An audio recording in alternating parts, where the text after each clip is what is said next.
Homework. चलो, section 29 पे देखो, कोई खास नहीं लिखना है, एग्जैक्ट जो बेरट की लैंग्वेज है बस उसी को ही अपने फॉर्म से लिख देना। ठीक है, और उसमें कुछ खास करने का है नहीं।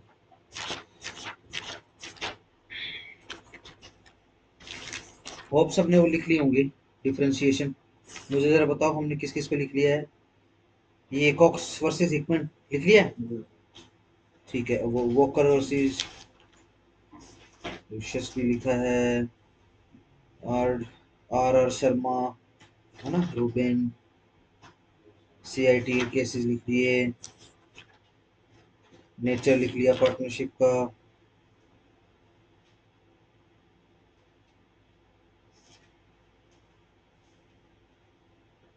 नारायण लाल बंसीलाल लिख लिया ये हमने।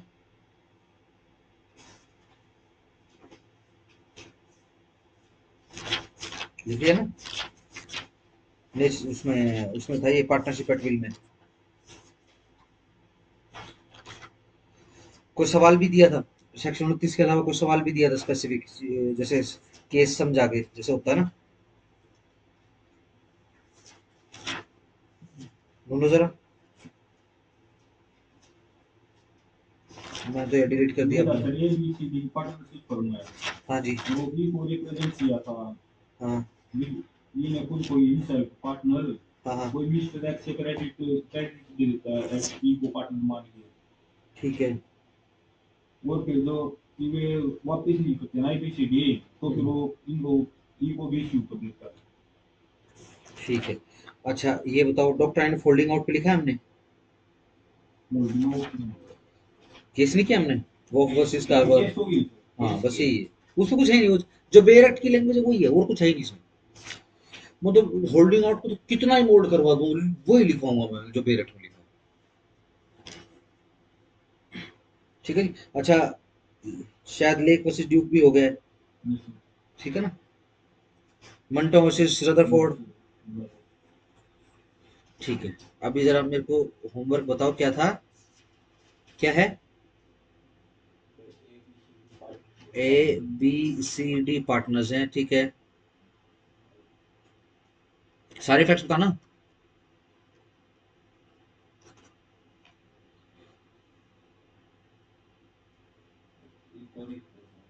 हैं? हाँ। और क्रेडिट दे देता है,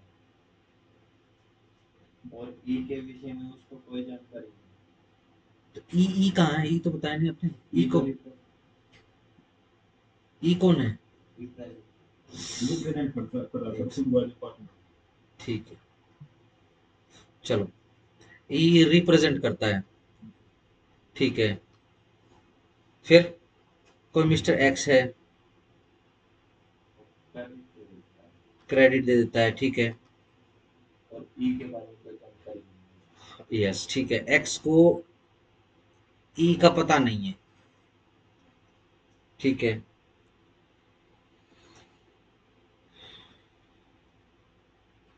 फिर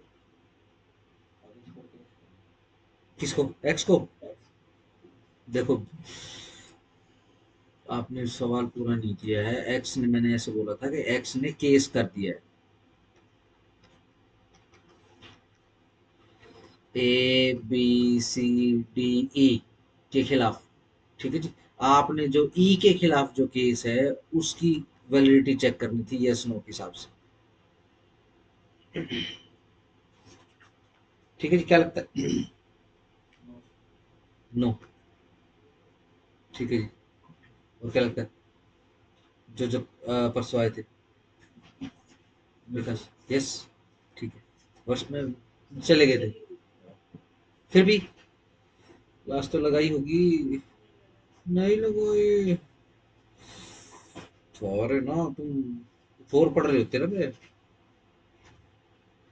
तो मेरा नाम खराब हो जाता शहर में कि ये बहुत मारा है, ये मास्टर बहुत खराब है, हिंसक प्रवृत्ति का। हाँ, तुम ही कहते, अगर ये कॉम्पिटिटिव एग्जाम की नहीं होती, है ना। एक टीचर ऐसा भी है रोहतक में जो कोचिंग देता है, वो बच्चों को फटाफट मारता है।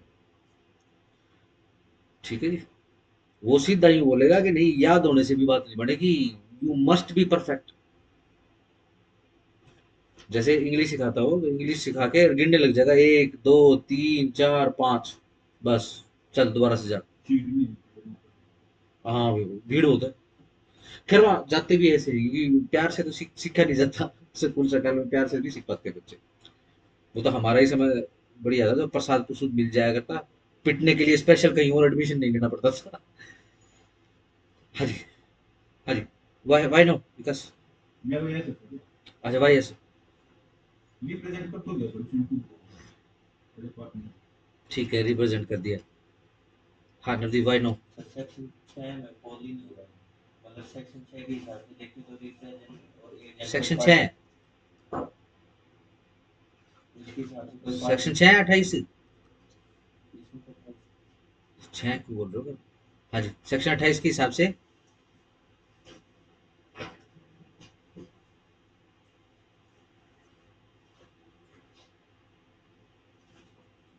लाइव लेवल कर दिया, जगह बदली, सिंपल नो करो इसमें।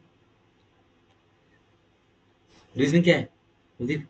सर सेक्शन 6 में भी तो मेंशन कर रखा है ना, एजेंट और जो रिप्रेजेंटेटिव वो मतलब पार्टनर्स नहीं होंगे, वैसे खाली वो तो सिंपल सर एक्स को नो ही नहीं डेफिनेशन सर क्लोज है, लेवल में। बस सीधी सिंपल सी बात है।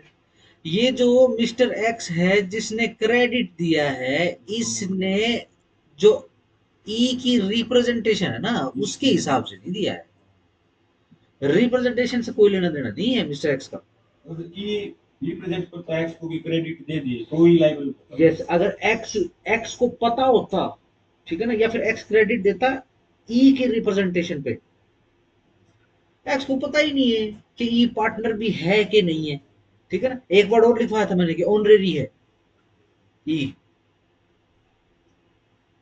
है ना, एक वर्ड और लिखवाया था कि ऑनरेरी पार्टनर हो।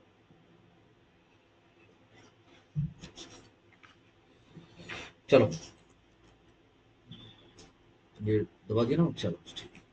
हाँ, कितना पढ़ लिया था देखो। हम्म, सेक्शन 30 का मोटा मोटा अभी तक हमने क्या पढ़ा,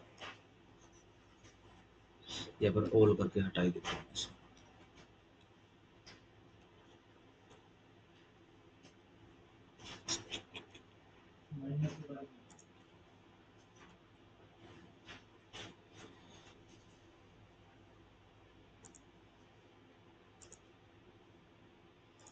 तो ऐसा है जो परसों वोट वाट डालने जाएगा, कल परसों तक तो छुट्टी कर दूंगा, सब मिल के वोट डाल के आए। ये पूछ रहा हूँ, मेरे मेरे को लगा कि भाई मेरे को छुट्टी करनी पड़ेगी। हाँ।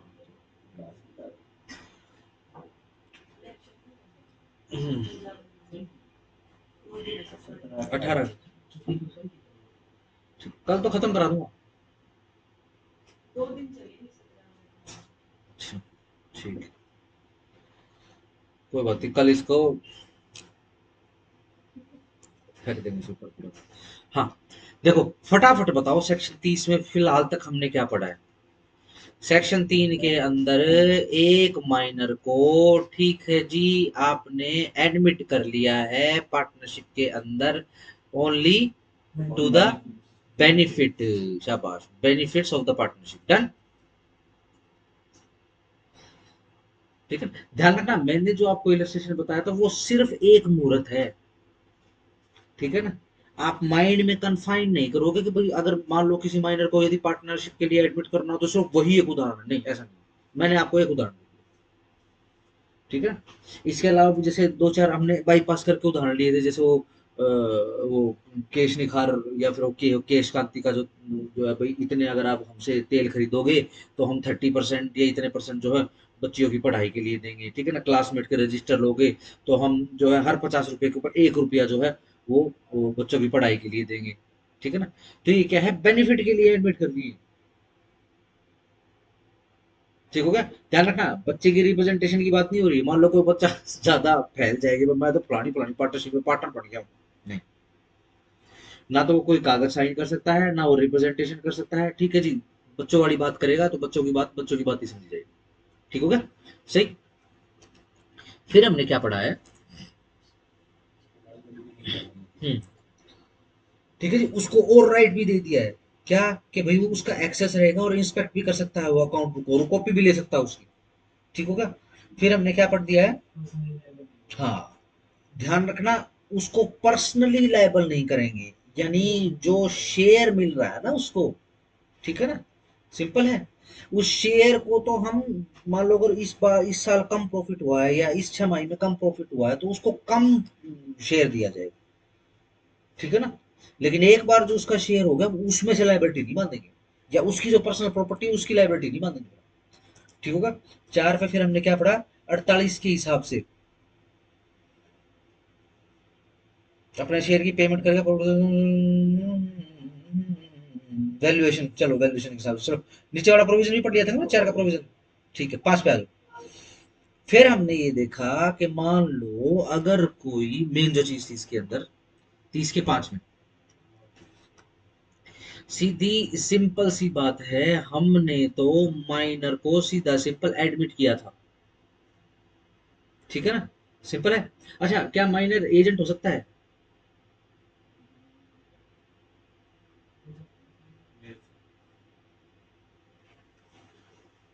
ध्यान रखना, पार्टनर से एजेंट है एक दूसरे के,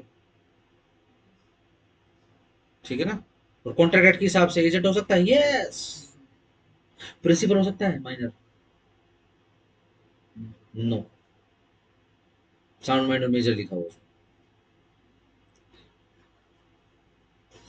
ठीक हो गया। चलो जी, माइनर है, या तो वो, अपने देश में क्या है, मेजोरिटी की एज 18 साल बनाई हुई है, ठीक है। वैसे जायज नहीं है ये, सिर्फ वोटिंग डालने के लिए कर रखा है ऐसा, ठीक है। मैंने तो 18 साल में, हम ही नहीं थे मैच्योर,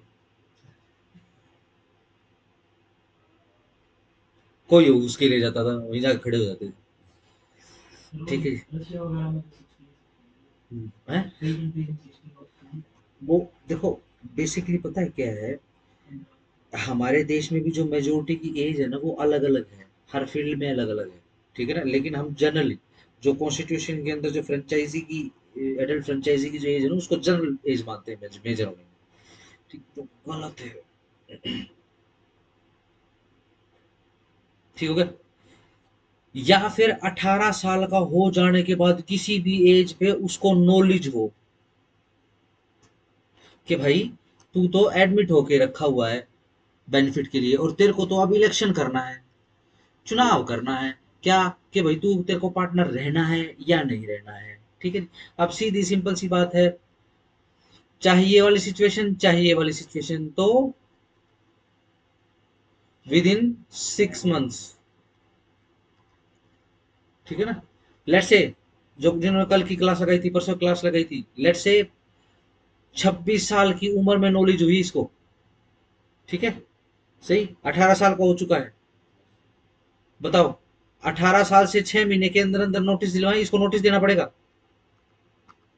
नोटिस देगा कैसे? राइटिंग में, या तो बोलेगा yes I want to be a partner, या बोलेगा no I do not want to, simple. अगर ये बोलेगा यस तो ध्यान रखना, रिट्रोस्पेक्टिवली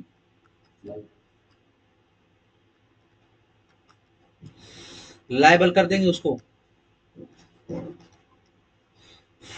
फॉर्म के लिए, ठीक है जी।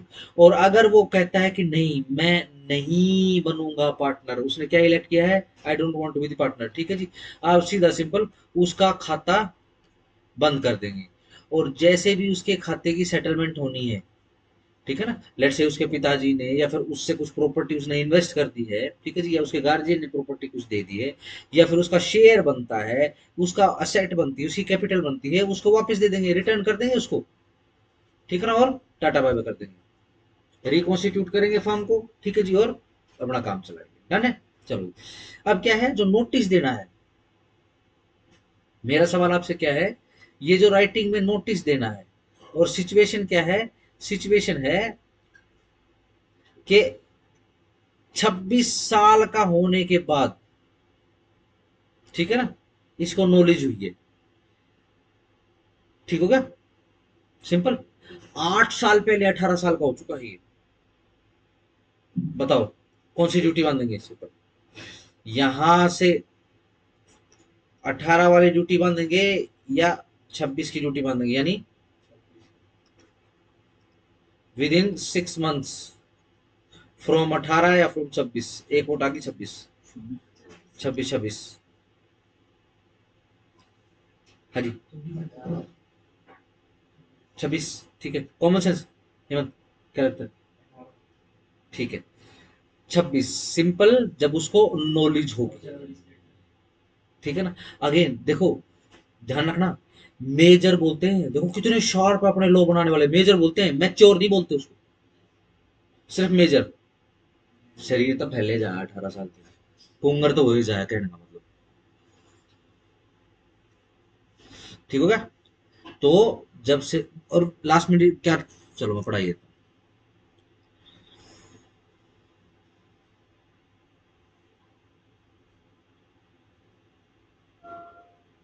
Which ever date is later, जो भी बाद की डेट हो, ठीक है ना, बाद की डेट हमेशा कौन सी 18 साल के बाद वाली आएगी बाद की तो, ठीक है ना। बट ध्यान रखना, अगर बाद वाली डेट लगाओगे तो फिर आपको नॉलेज प्रूव करनी पड़ेगी, ठीक है ना, वरना ध्यान रखना जैसे ही मेजर हो जाता है तो कोर्ट प्रिज्यूम कर लेती है बाई ड्यूटी बाउंड हो गया, अब इसको परफॉर्म करनी चाहिए, मेजर हो गया, इसको प्रूव करना पड़ेगा जी, मेरे को तो नॉलेज ही नहीं थी जी, मेरे से आके थोड़ी ना कोई मिला, मैं तो अनाथ आश्रम में रहता हूँ, ठीक है। मेरे को तो सम हाउ पता चला है, मैंने जब डॉक्यूमेंट्स खंगाले हैं, ठीक है जी, क्योंकि मेरे को सेक्शन 30 ने राइट दे रखा है कि मैं जा सकता हूँ और पार्टनरशिप फॉर्म के अंदर उनसे कॉपी भी ले सकता हूँ, अच्छा अकाउंट बुक्स भी इंस्पेक्ट कर सकता हूँ।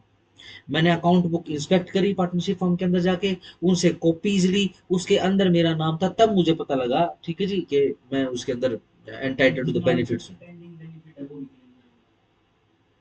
अगर ऐसा कुछ है तो, अगर ऐसा कुछ है, क्योंकि अगेन अगर वो किसी भी सूरत में अगर वो बोलेगा कि भाई मैं पार्टनर बनता हूं, तो वो भी पेंडिंग तो जब भी आएंगे, ठीक है। अगर वो बोलता है कि नहीं मैं पार्टनर नहीं बनता हूं, तो भी अकाउंट तो सेटल करना ही पड़ेगा उसका, ठीक हो गया, सिंपल। मेरे को तो पता ही 26 साल में पता है, पता चला जी, जैसे ही 26 साल में पता लगा, मैंने अपना 1-2 महीने में ये करके अपनी तरफ से इन्वेस्टिगेशन करके और मैं जनाब के सामने केस लेके पहुंच गया, ठीक हो गया। चलो, जनाब के सामने केस लेके जाने की भी जरूरत नहीं है, क्योंकि कहाँ पे जाना पड़ेगा, सीधी सिंपल सी बात, पार्टनरशिप फॉर्म में जाना पड़ेगा। चलो, provided that if he fails to give such notice, और हमने क्या पढ़ा था कि अगर वो फेल हो गया नोटिस देने में, तो क्या समझ लिया जाएगा, ही शैल बिकम अ पार्टनर, वो पार्टनर बन जाएगा in the form on the expiry of said 6 month, जो भी 18 के बाद 6 महीने या फिर 26 के बाद 6 महीने, अगर नोटिस नहीं आया तो पार्टनर बन जाएगा, ठीक है ना। पीटी का सवाल बनता है, अगर नोटिस नहीं आया तो ऑप्शन दे देंगे, shall become partner, shall not become partner, it is dependent on the consent of the all partner, ठीक है जी, shall be settled by an agreement, ठीक है जी, I don't want to attempt this question, shall become partner, ठीक है ना। चलो, number 6, where any person has been admitted as a minor to the benefits of partnership in a firm, जहां पर किसी भी पर्सन को एडमिट कर लिया गया है माइनर होने के नाते बेनिफिट ऑफ पार्टनरशिप के लिए, the burden of proving the fact, और ये प्रूव करने का, यह फैक्ट प्रूव करने का बर्डन, कौन सा fact, that such person had no knowledge, उसको नॉलेज नहीं थी उस एडमिशन की, अंटिल ए पर्टिकुलर डेट, एक पर्टिकुलर डेट आने तक उसको नॉलेज ही नहीं हुई, after the expiry of 6 months of his attaining majority shall lie on the person asserting that fact, ठीक है जी, ये उसके ऊपर है, ये हम डिस्कस करेंगे। चलो जी, number 7, where such person becomes a partner, क्या होगा जब 30 के साथ के अंदर हम साथ साथ हो जाएंगे, मतलब पार्टनर्स हो जाएंगे, his rights and liabilities as a minor continue up to the date on which he becomes a partner, but he also becomes personally liable, underline करो, also के ऊपर प्लस लगा लेना, becomes और personally liable को underline करो, to third parties for all acts, सभी actions के लिए ऑफ द फर्म के, डन, अंडरलाइन करो, since he was admitted to the benefit, यानी रिट्रोस्पेक्टिवली लायबल हो जाएगा, और कैसे लायबल होगा, पर्सनली लायबल हो जाएगा, बेनिफिट्स ऑफ द पार्टनरशिप।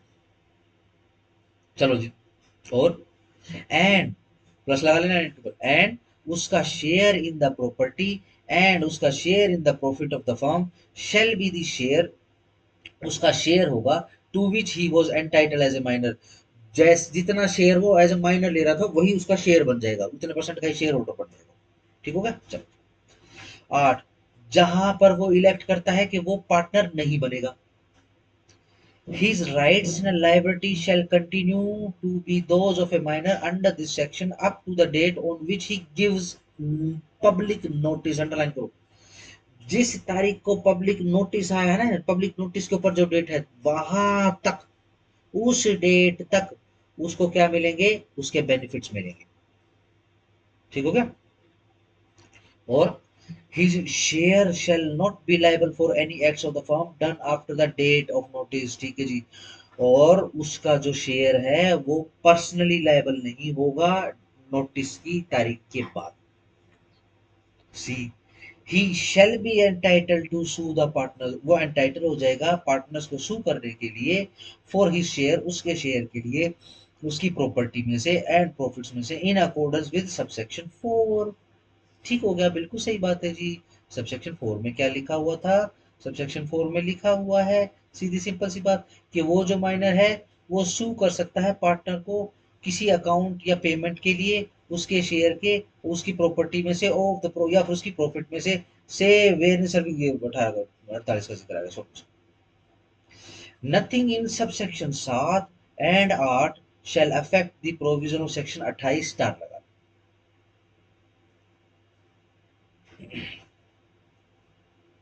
ठीक है जी। मेंस में कई बार दोनों सेक्शंस कोलैब करके क्वेश्चन डाल देते हैं। ठीक है जी।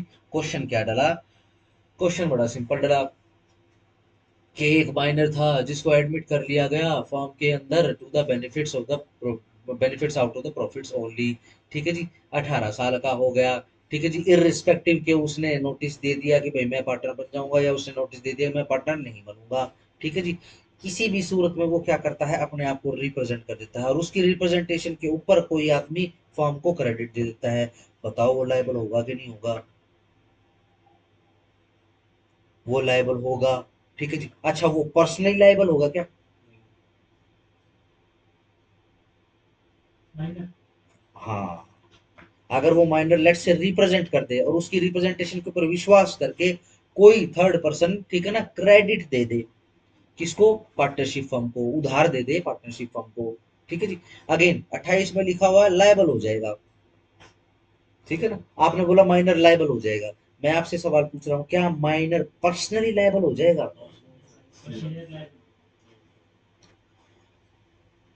सोचो।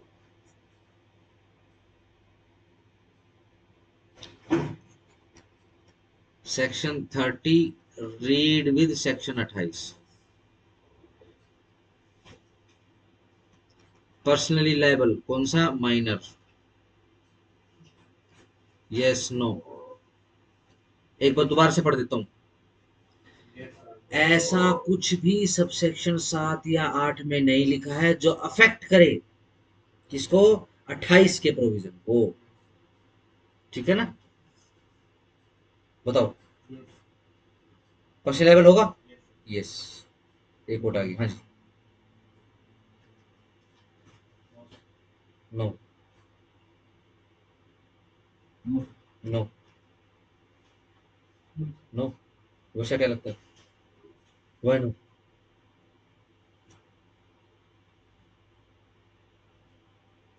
Y no? खालस, मैं दोबारा से पढ़ देता हूँ, दोबारा पढ़ देता हूँ। खालस सबसेक्शन 7 और 8 के विषय में लिखा है। सबसेक्शन 7 में क्या है, जब वो चूज कर लेता है कि वो पार्टनर बनेगा, पार्टनर बनने के बाद उसको पर्सनल लायबल कर रहे हैं। ठीक है ना। और जब वो पार्टनर नहीं बनता है तो उसको पर्सनल लायबल नहीं करते। यूं कह रहे हैं 7 8 में कुछ भी लिखा हो 28 के प्रोविजन को अफेक्ट नहीं करेगा। सपोज करो अगर पर्सनली लायबल नहीं करोगे उस बंदे को जो रिप्रेजेंट कर रहा है या रिप्रेजेंट होने दे रहा है, पर्सनली लायबल नहीं करोगे तो किसका पैसा लोगे, पार्टनरशिप को पैसा लोगे। वो भी सिंपल सी बात है। मान लो लाइबिलिटी ज्यादा हो जाए, लट से 100 करोड़ का लोन, 100 करोड़ का क्रेडिट आ गया। ठीक है जी। 100 करोड़ का क्रेडिट आ तो गया पार्टनरशिप फर्म का, और 1 साल 1.5 साल तक होता 12। ठीक है जी। लगाओ कितना इंटरेस्ट हो गया, 1 साल का 11 करोड़ इंटरेस्ट हो गया। समझ पा रहे हो? सिंपल। फिर एस्टोपल किस पे लगाओगे? समझ रहे हो ना, हमने किया था ना कि सेक्शन 28 का जो डॉक्ट्राइन है, इट इज एक इनटू दी एस्टोपल। सिंपल हो गया। ये शायद डिफरेंशिएशन बताते हैं, लिखवा दिया था, लिखवा दिए थे एक बार, लिखवा दिया, ठीक। छोड़ दो डिफरेंशिएट भी, ऐसे सवाल नहीं आएंगे। डन हो गया, पर्सन लेवल होगा होगा, ठीक हो गया। चलो जी,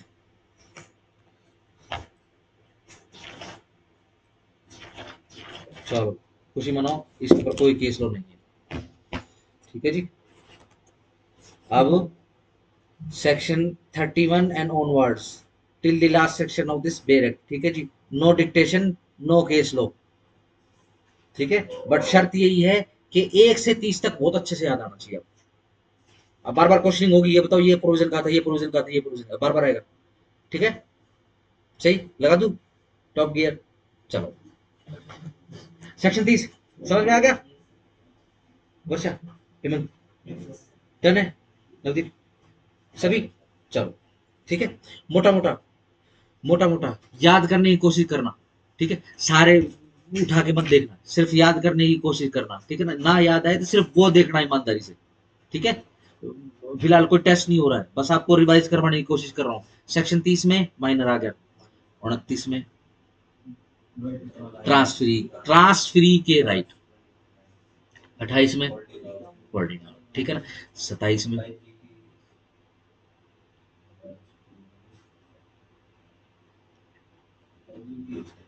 हाँ किसी, अब विजुलाइज करो,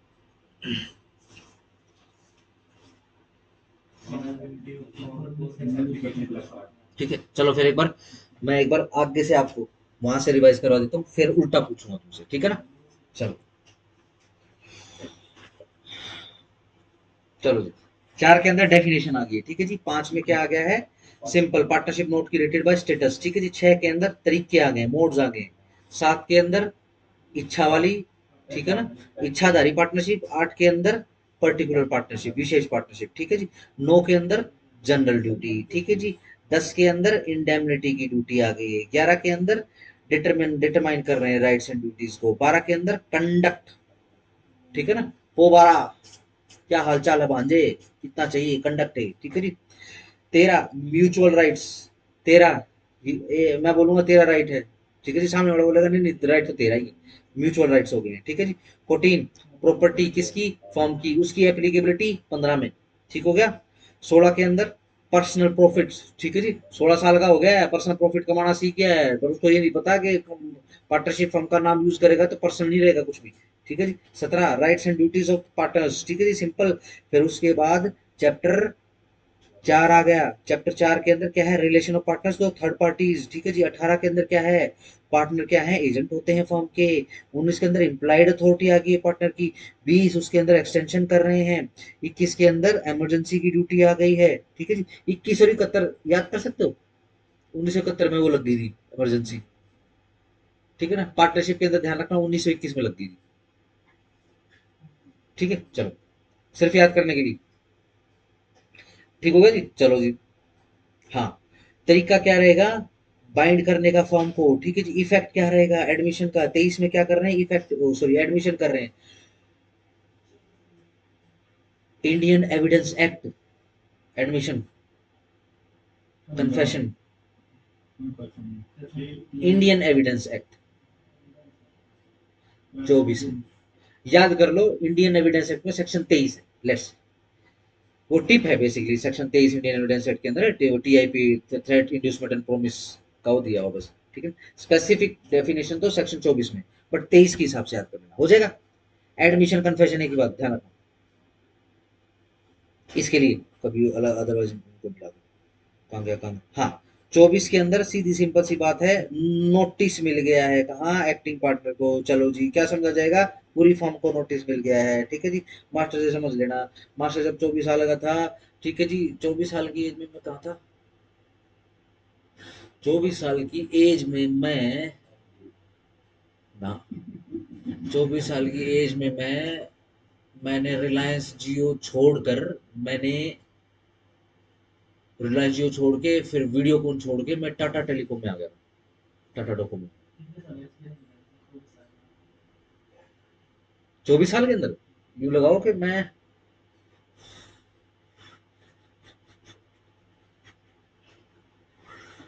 कॉर्पोरेट का मेरे को 2 साल का एक्सपीरियंस हो चुका है।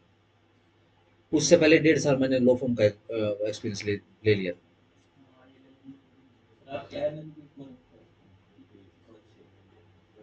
2009। आप कितनी एज के थे? भाई मैं शायद होऊंगा 21-22 साल का।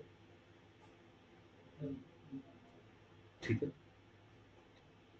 ध्यान है ना, पुराने पुराने समय में क्या होता था, बच्चा ना जल्दी स्कूल में धकाना था, क्योंकि ये किड्स किंडरगार्टन कुछ नहीं होते थे कि बच्चों को फेंका वहां पे। ठीक है जी, तो माँ बाप क्या करते थे, जिनके माँ बाप नौकरी पे होते थे दोनों, वो पहले फेंक आते थे 2-2 साल की उम्र में। ठीक है ना, मैं तो बहुत छोटा था, मैं तो, क्योंकि बड़ा भाई 2 साल बड़ा है मेरे से। ठीक है जी, तो वो जब गया तो उसी के साथ ही मेरे को भेज दिया था। तो I was basically 2 years younger than my elder brother. ठीक है जी, वो मेरे हिसाब से होगा 4-5 साल का, तो मेरा हिसाब किताब लगा। ठीक है जी, और मैं धंधा यूं लगा लो कि 2011 से, 2000 भाई भाई 2011, 2009 में मेरी एलएलबी कंप्लीट हुई है। उसके बाद मैंने कोचिंग में लगाया है 1 साल। ठीक है जी, 2010 या फिर 2011 लगा हुआ एग्जैक्टली, क्योंकि नवंबर तो हो ही गया था 2010 का। ठीक है, 2011 से। हम्म, ठीक हो गया। हाँ, फिर आ जाओ, 23 के अंदर एडमिशन आ गया है, 24 के अंदर भाई 24 साल का मास्टर हो गया था। ठीक है जी, तो अगर वो नोटिस लेता था, वो समझ लेता था, तो कंपनी को ही समन नोटिस समझ लेता था। ठीक है जी, चलो। 25, लाइबिलिटी किसकी, पार्टनर्स की, किसके लिए, फर्म के एक्ट के लिए। 26 के अंदर क्या है, लाइबिलिटी किसकी, फर्म की, किसके लिए, रॉन्गफुल एक्ट ऑफ पार्टनर के लिए। 25-26 में उल्टी सीधी लाइबिलिटी है। ठीक है ना। 27 के अंदर क्या है, लाइबिलिटी फर्म की for miss application by the partners. ठीक है जी। 28 में होल्डिंग आउट। 29 में राइट्स एंड लाइबिलिटीज। ठीक है जी। 23 के अंदर माइनर को एडमिट कर दिया गया है। 18 के अंदर क्या है, पार्टनर एजेंट है। 19 में क्या है, इम्प्लाइड अथॉरिटी। 20 में क्या है, एक्सटेंशन या फिर रिस्ट्रिक्शन लगा रहे हैं उसके ऊपर। 21 में क्या है, इमरजेंसी लगा देते हैं। ठीक है ना। 22 के अंदर तरीके हैं, ठीक है ना, सिंपल फर्म को बाउंड करने के। ठीक है जी। 23 के अंदर एडमिशन है। ठीक है ना। 24 के अंदर नोटिस आ गया है। ठीक है जी। 25 के अंदर लाइबिलिटी है, किसकी, पार्टनर की। ठीक है ना, किसके लिए, एक्ट ऑफ फर्म के लिए। 26 के अंदर वाइस वर्सा हो जाएगा। ठीक है ना, लाइबिलिटी किसकी, फर्म की, किसके लिए, रॉन्गफुल एक्ट ऑफ पार्टनर। ठीक है जी। 27 के अंदर लाइबिलिटी किसकी, फर्म की, किसके लिए, miss application by the partners के लिए। ठीक है जी। 28 के अंदर होल्डिंग आउट। 29 में राइट्स लाइबिलिटीज। 30 के अंदर माइनर आ गया है। ठीक है जी। 9 के अंदर जनरल ड्यूटी है। 10 के अंदर इंडेमनिफिकेशन वाली ड्यूटी है। 11 के अंदर सिंपल डिसाइड कर रहे हैं राइट्स एंड लाइबिलिटीज को। 12 के अंदर कंडक्ट है भाई। कंडक्ट अच्छा नहीं था ना, कोबारा भांजे का, भांजे और मामा भांजे दोनों का कंडक्ट अच्छा नहीं था। ठीक है जी। 13 के अंदर म्यूचुअल। ठीक है जी। 14 के अंदर क्या कर रहे हैं, सीधी सिंपल प्रॉपर्टी बना रहे हैं। ठीक है ना, सेक्टर 14 खरीद लिया। ठीक है ना। फिर सेक्टर 15 एप्लीकेबिलिटी करेंगे उसकी। ठीक है जी। 16 के अंदर पर्सनल प्रॉफिट। ठीक है ना, ये अपना सोम समोसे का एक वो पोता है, वो 16 साल का हो, ज्यादा ही कुछ बन रहा है, मैं तो अलग ही समोसा टाइकून बन जाऊंगा। ठीक है जो, उसको हटा के साइड में कर दिया। वो क्या करता है, सोम समोसे के नाम से बाहर ऐसे वो समोसा लेके निकल जाता है उसमें। ठीक है ना। कौन है वो, एक वो सिंगर है, सिंगर नहीं कहना चाहिए, she is not a singer. हाँ, हाँ वो दोनों भाई बहन, अरे भाई साहब, भाई साहब। ठीक है ना, मेरे को अब उसने कह तो दिया है कि मैं छोड़ रही हूँ बॉलीवुड। ठीक, अगर कंफर्म हो जाए तो बता देना, अपन पार्टी करेंगे। ठीक है ना। उसने जो कबर खोदनी थी बॉलीवुड की, ठीक है ना, वो कितना जबरदस्त, कितनी जबरदस्त मेलोडी होती थी। ठीक है जी, उसकी वजह से। अब उसका तो पता नहीं था, दोनों का चिंटा मिंटी ही, ये तो पता नहीं छोड़ेंगे नहीं छोड़ेंगे, वो उसने छोड़ दिया, उसने डिक्लेयर कर दिया ना। क्या नाम उसका, अरिजीत। अरिजीत ने तो कर दी, उसने डिक्लेयर कर दिया। वो इंडिपेंडेंट। बढ़िया है, अच्छा है। बॉलीवुड वैसे भी भुना नहीं पाएगा उसको। ठीक है ना, जैसे टॉम क्रूज है, तो हॉलीवुड के पास क्षमता है, उन्होंने खूब इनकैश करवाया। पता होगा ना, उसके अंदर एक खासियत है, हाँ हाँ, पूरा ही खास है। वो जितने भी स्टंट आप उसकी मूवीज में देखोगे वो खुद करता है। हाँ, अक्षय कुमार, हाँ अक्षय कुमार उसकी कॉपी करता है। ना ना, अक्षय अक्षय कुमार तो बेसिकली वो कौन है, वो कियानो, मैट्रिक्स में नहीं था वो। एक अभी भी तो आए थे जो, हाँ वो कुत्ते की लड़ाई हो रही थी, हाँ उसको कॉपी करता वो। ध्यान रखना, वो ऐसे पैर करके चलता है कियानो भी, तो अक्षय कुमार भी ऐसे पैर करके चलता है। ठीक है ना। अरे वैसे कंपेयर नहीं करना चाहिए, these guys are legend. Keanu reviews के अंदर भी एक खासियत है, पता है किसी को? It is the most humble celebrity so far Hollywood में। वो ऐसा है, वो अपना ये देखा हुआ ना, जैसे अक्षय कुमार जैसे कॉपी करता है, कई बार मेट्रो में बैठा हुआ दिखाई देता है, उधर से कियानो रिव्यूज दिखाई देगा, इधर से ये दिखाई देगा।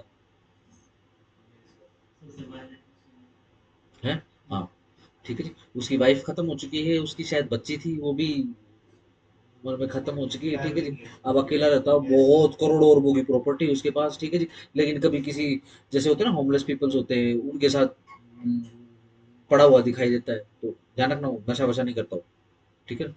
बहुत कम सेलिब्रिटीज में से ऐसा है जो नशा पता नहीं करता है, एक तो टॉम क्रूज है की, ठीक है। अब वो क्या है, सीधी सिंपल सी बात, पता नहीं क्यों बात बता रहा हूँ, चलो ठीक हो गया, सिंपल, सही। देखो जरा, बताओ, सेक्शन 9, देखना मत, कोशिश करोगे ना देखे, नो, जनरल ड्यूटीज 11, इंडिया से, ठीक है जी। 11 12 कंडक्ट, 13, छोड़ो, 12 में कंडक्ट है ना, 13, चलो आगे, 14 प्रॉपर्टी, प्रॉपर्टी फॉर्म, ठीक है जी। 15 एप्लीकेबिलिटी उसकी, 16 पर्सनल, यस, पर्सनल प्रॉपर्टी, ठीक है जी। 17 राइट एंड लाइबिलिटीज, ठीक हो गया, ठीक है जी। 18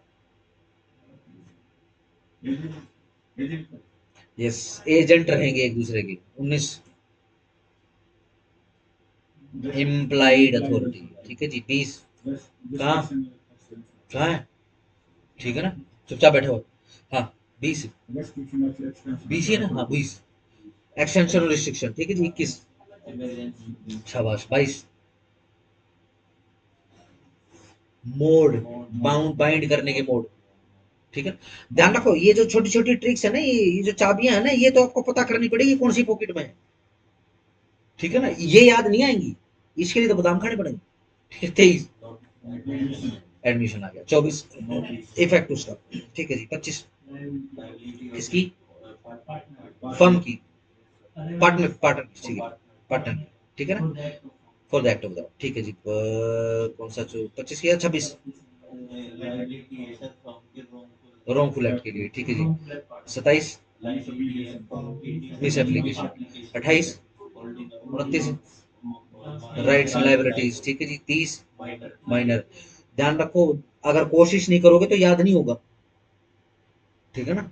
ध्यान रखना, क्लास के अंदर जो बच्चा आपको दिखाई दे रहा है वो एटलीस्ट कोशिश कर रहा है, मैं तो सिर्फ आपको ये बता रहा हूँ कि 2 मिनट की कोशिश में इतना हो सकता है, ठीक है।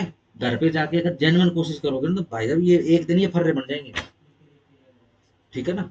लिटरली मैं आपको बताऊं, ठीक है ना, कोरोना के बाद तो खैर यूं है कि भाई बच्चों के अंदर मैं डाउनफॉल ही देख रहा हूँ पढ़ाई के मामले में, लिटरली बहुत डाउनफॉल देख रहा हूँ, ठीक है ना।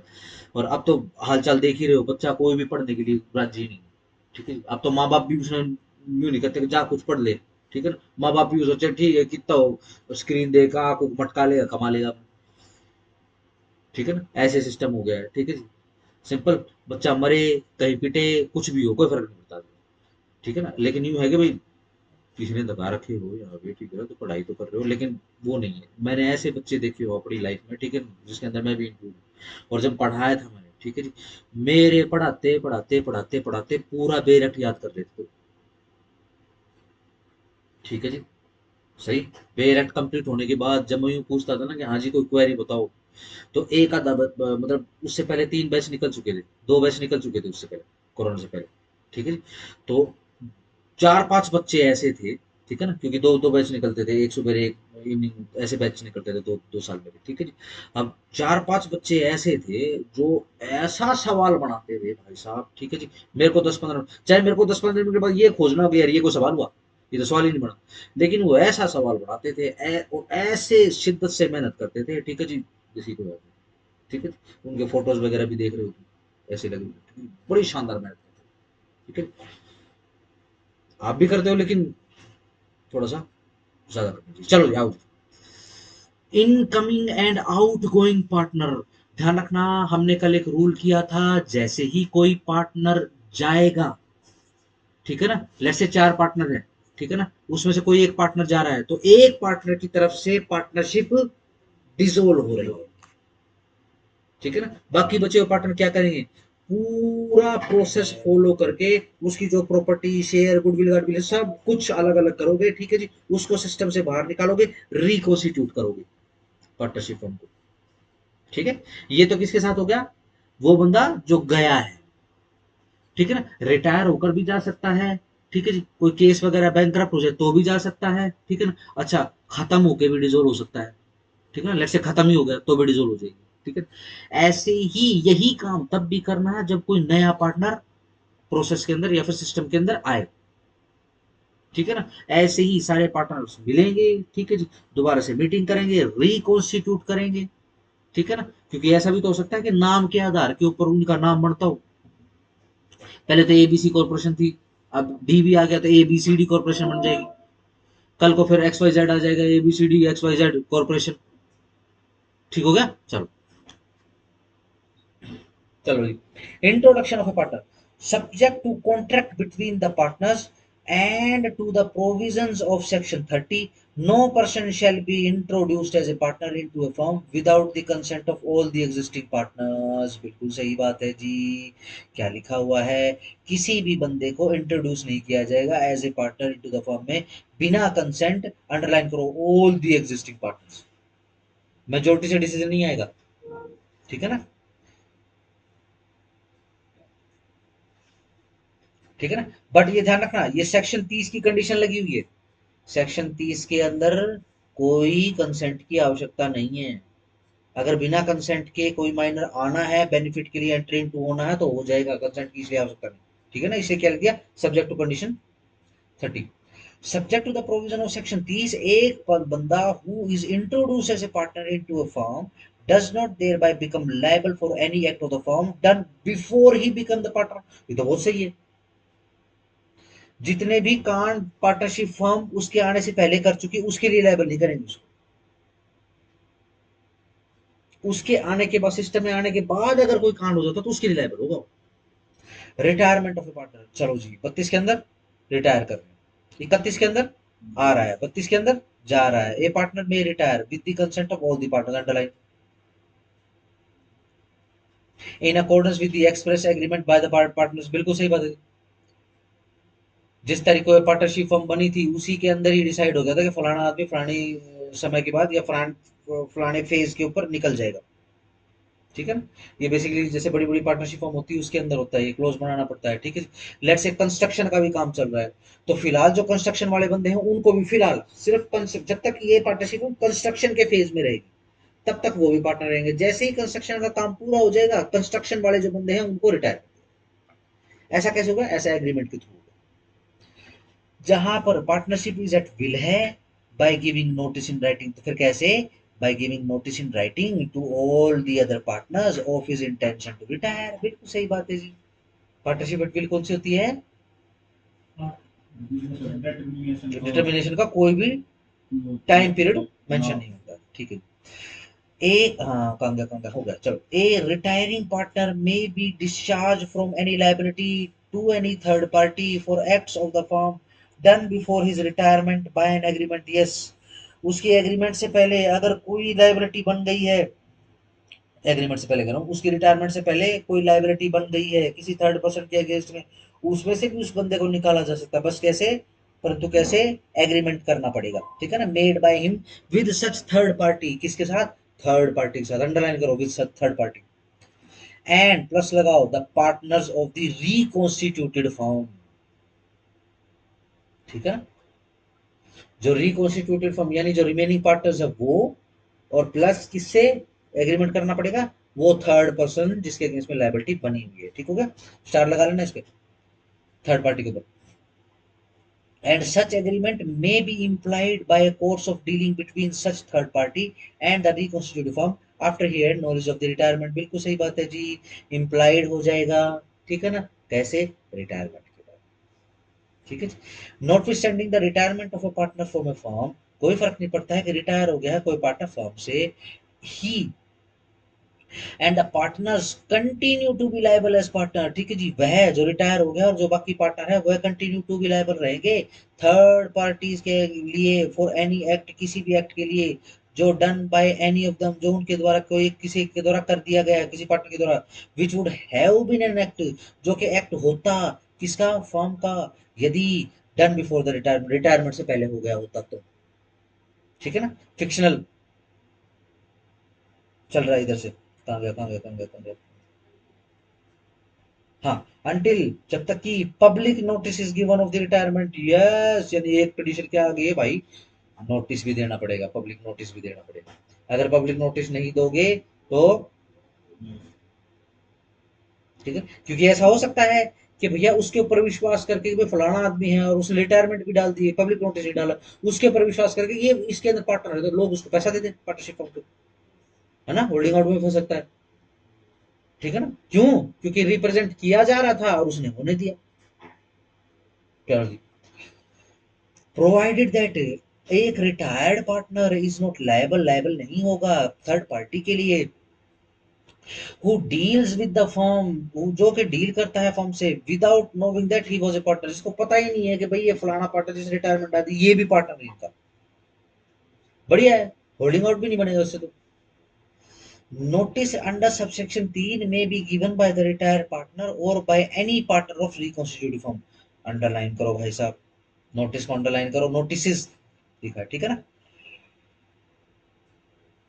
किसके द्वारा, रिटायर्ड पार्टनर को अंडरलाइन करो, और को सर्कल करो, और जो रिकॉन्स्टिट्यूटेड पार्टनर्स हैं उनके द्वारा।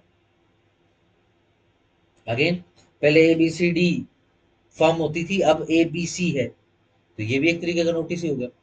रिकॉन्स्टिट्यूट करेंगे, नाम रजिस्टर होगा, ठीक है जी, अब वो पब्लिक करेंगे, ठीक है ना, अब he is no more the partner, ठीक है जी, तो करेंगे ऐसा, बिल्कुल सही बात।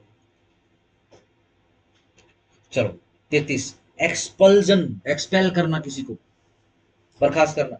एक partner may not be expelled from a firm by any majority, underline करो, not, underline majority, underline expelled. किसी पार्टनर को एक्सपेल करना हो तो मेजोरिटी से काम नहीं चलेगा of the partners, save in the exercise in good faith of the powers conferred by contract between the partners. बिल्कुल सही बात है जी, हालांकि save in exercise in good faith, अगर गुड फेथ में power conferred by the contract कर दी गई है बिटवीन द पार्टनर्स तो हो सकता है। अब देखो पहली line, subject to the contract to the contract लिखने की बजाय नीचे कर दिया है, वरना, हाँ, अगर यही चीज अगर आगे आती जहां पे लिखा हो ना 33 का 1 लिखा हुआ है, अगर मैं इसको शुरू करता subject to the contrary to the contract, ठीक है ना, a partner may not be expelled from a firm by any majority of the partners, बस, तो भी सेम ही नहीं निकलता। यानी क्या कह रहे हैं, देखो मेजोरिटी से डिसाइड करके किसी को एक्सपेल नहीं कर सकते। अगर मेजोरिटी होनी, अगर ऐसा रूल क्या बोलते हैं, अगर अलाउ कर देंगे इस इनेक्टमेंट को बना देंगे तो ध्यान रखना पार्टनरशिप बनी नहीं पाएगी, क्योंकि पार्टनरशिप के अंदर भी गुटबाजियां चलने लग जाएंगी। ठीक है ना, वहां पे भी ग्रुपिज्म चलने लग जाएगा। सही, चलो, the provisions of subsection 2, 3 and 4 of section 32 shall apply to an expelled partner as if he were a retired partner. Yes, 32 के 2 में क्या था, लाइबिलिटी के बारे में था, ठीक है जी, 3 भी लाइबिलिटी के बारे में ही है, 4 नोटिस के बारे में भी बारे में है, ठीक है जी। आगे आ जाओ, इंसॉल्वेंसी ऑफ ए पार्टनर, ठीक है जी, देखो जी बहुत सिंपल है, 32 में रिटायर हो रहा है, 33 में एक्सपेल हो रहा है, 34 में इंसॉल्वेंट हो गया, बैंकरप्ट हो गया। Where a partner in a firm is adjudicated and insolvent, क्या एडजुडिकेट हो गया, इंसॉल्वेंट के जैसे एडजुडिकेट हो गया, he ceases to be a partner, अब वो पार्टनर नहीं होगा। ध्यान रखना, कोई इंसॉल्वेंट हो जाए तो वो इनकेपेबल बाय लॉ हो जाता है, on the date on which the order of adjudication is made, कब, जब उसको डिक्लेयर किया गया है ऑर्डर के द्वारा कि ये इंसॉल्वेंट है। Whether or not the firm is thereby dissolve, कोई फर्क नहीं पड़ता है कि फर्म डिसॉल्व हुई है कि नहीं हुई है, वो पार्टनर नहीं रहेगा बस ध्यान रखो। ठीक है ना, सिंपल रहेगा। अंडरलाइन करो ceases to be partner, underline करो whether not firm is thereby dissolve, होनी चाहिए थी कायदे से तो, लेकिन चलो कोई बात नहीं, नहीं हुई है तो भी वो पार्टनर नहीं है। Where under a contract between the partners, the firm is not dissolved by the adjudication of a partner as an insolvent, the estate of a partner so adjudicated is not liable for any act of the firm, and the firm is not liable for any act of the insolvent done after the date on which the order of adjudication is made। सीधी simple सी बात है, जिस तारीख को उसको adjudicate किया गया है कि ये भाई इंसॉल्वेंट है, उससे के पहले किए गए कामों के लिए तो वो लायबल रहेगा, लेकिन उसके बाद के कामों के लिए वो लायबल नहीं रहेगा। सीधी सिंपल सी बात है। 35 liability of state of deceased partner, yes, एक और कमी आ गई, क्या, मृत्यु, मृत्यु से भी डिसॉल्व हो जाती है। ठीक है जी, पार्टनरशिप।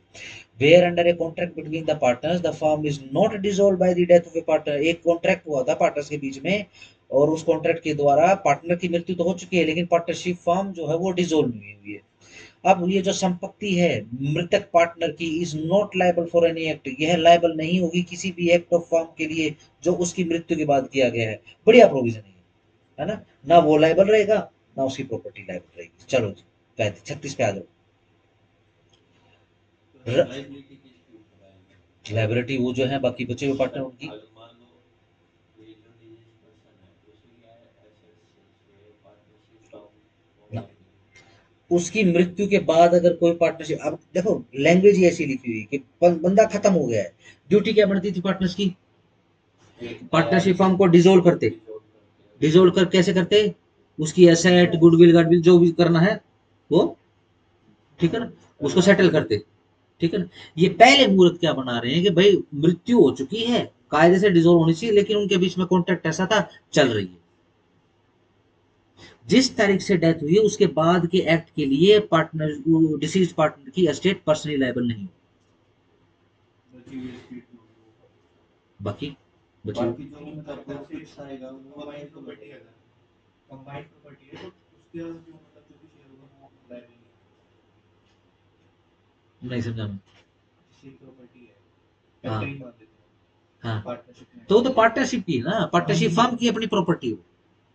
ठीक है ना, यहाँ तो डिसीज की प्रॉपर्टी की बात होगी, डिसीज पार्टनर की प्रॉपर्टी बात हो। ठीक है ना, कोई कलेक्टिव है तो उसमें कुछ नहीं है, वो तो शेयर बटेगा जब बटेगा। पर फिर जो लाइबिलिटी आएगी जो मतलब पार्टनर्स प्रॉफिट्स गेन कर रहे हैं पार्टनरशिप फर्म से, तो लाइबिलिटी उनके प्रॉफिट्स में से जाएगी ना।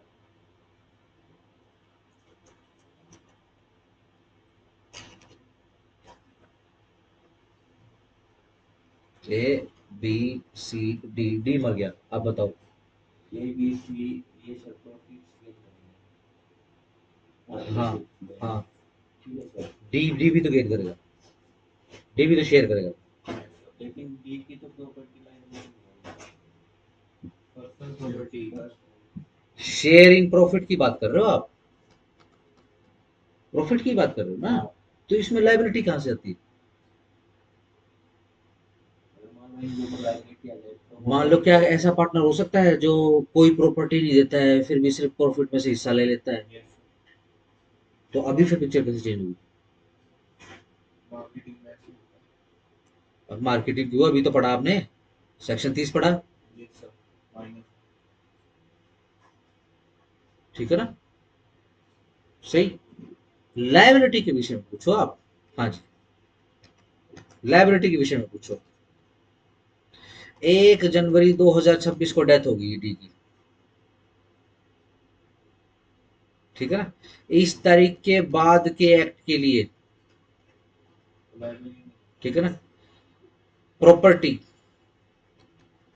लायबल नहीं है, इस तारीख से पहले के किए हुए कांडों के लिए उसकी प्रॉपर्टी लायबल है। सर, इसका कोई एग्जांपल है, मतलब किस तरह से उसकी प्रॉपर्टी होगी, जो उसकी पर्सनल प्रॉपर्टी जैसे पार्टनरशिप फॉर्म बनाना,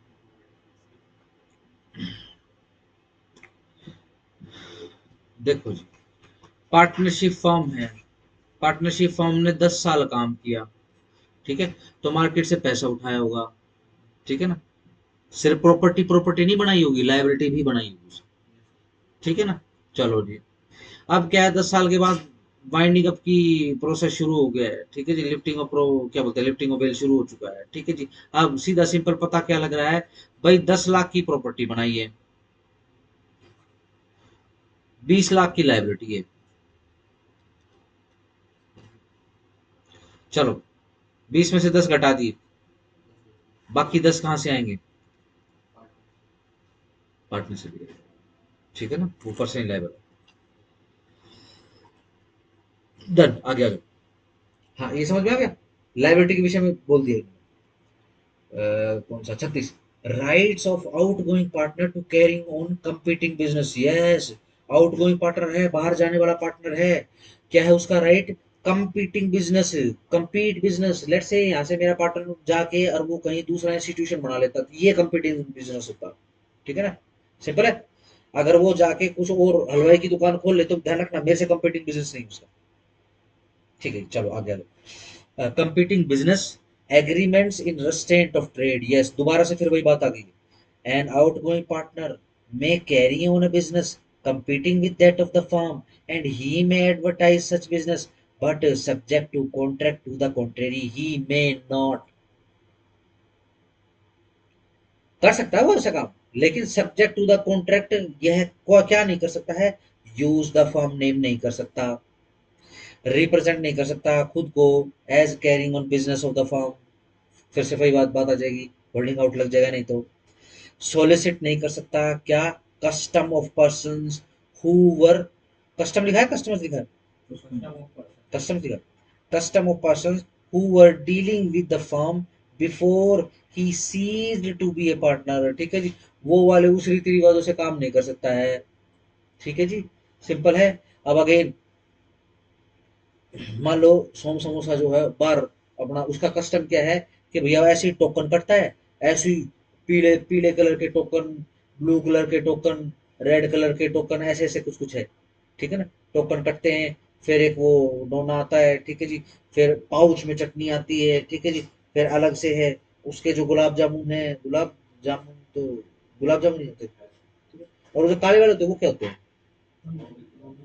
वो भी गुलाब जामुन, ये तो अच्छी बात है, चलो अब देखो जो उसके जो गुलाब जामुन है, जब समोसे के पास जाओगे तो वो कभी भी तोल के आपको गुलाब जामुन नहीं देगा, उधर क्या बोलेगा कि भैया 1 किलो का टोकन कटवा लिया, ठीक है ना, अब वहां जाओगे वो डब्बा उठाएगा, ठीक है ना, और उसमें थैली के अंदर, ठीक है ना, थैली के अंदर ऐसे पुक, पुक, पुक, पुक, डाल देगा, ठीक है, उसका एक गुलाब जामुन स्पेसिफिक वेट का है, ठीक है ना, जैसे माथुराम का जलेब, पाइया का एक जलेब है, ½ किलो में 2, 1 किलो में 4, ठीक हो गया, देखो तो ये कस्टम्स जो है ना वो नहीं अपनाएगा, ठीक हो गया ना, रिजेम्बलेंस नहीं देगा वो, चलो, अगर फॉर्म का नाम चेंज कर दिया तब भी रिजल्ट नहीं अलग अपनी नई फॉर्म बना तो फिर अलग क्यों हुआ है, फ्रॉड करने के लिए, क्यों, मतलब सर अब जैसे कि एक ही टाइप का बिजनेस होगा तो कहीं ना कहीं तो रिजल्ट रहेगी, तो उनके साथ मिलके करे ना, कई बार नहीं भी बनती। तो फिर इंटेंशन क्या है, जिसके साथ नहीं बनी उसका बिजनेस खराब करना है, तो ये इंटेंशन होगी, देखो सिर्फ कंपीटिंग बिजनेस के लिए है, दूसरा कोई बिजनेस करे तो करे, उसके लिए नहीं है, सेम प्राइस ठीक है ना, अब माथुराम जलेब देख लो, असली वाला कौन सा है,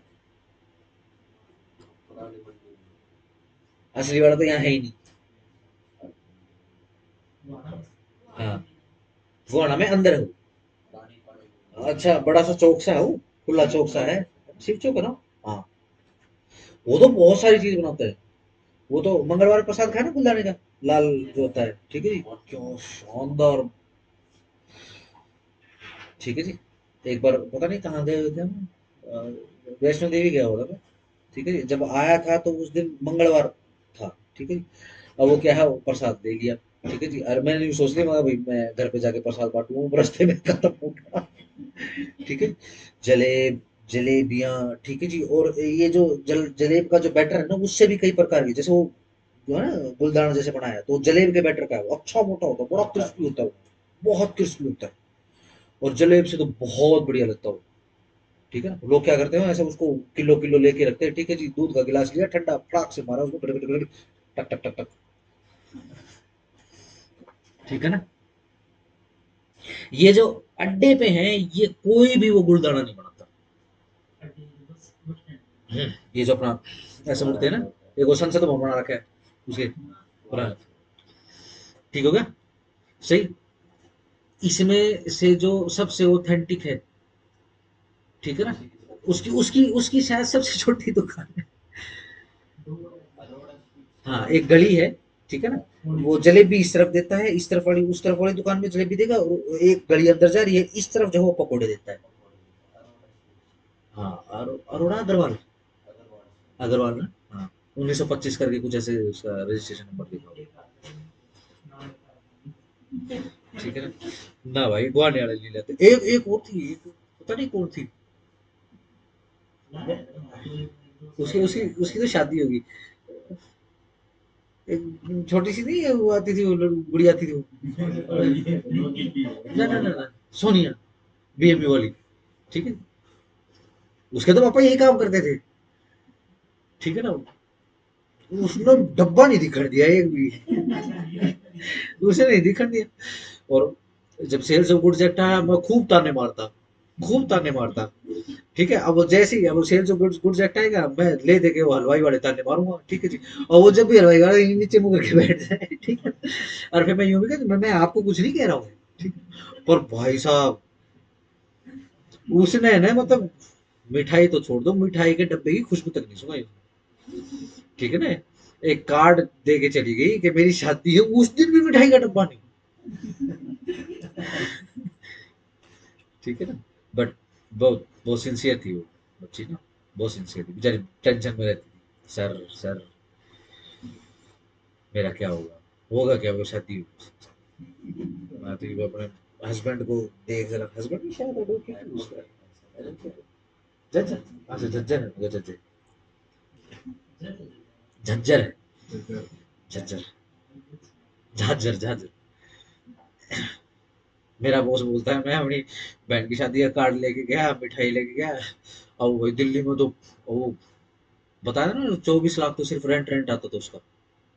ठीक है जी। अब वो अपने यहाँ देसी में कैसी मिठाई मिलती है शादी की, अब वो देखता है, फिर बोलता है कहाँ है शादी, बोला जजार, नहीं जजार तो हम नहीं आएंगे।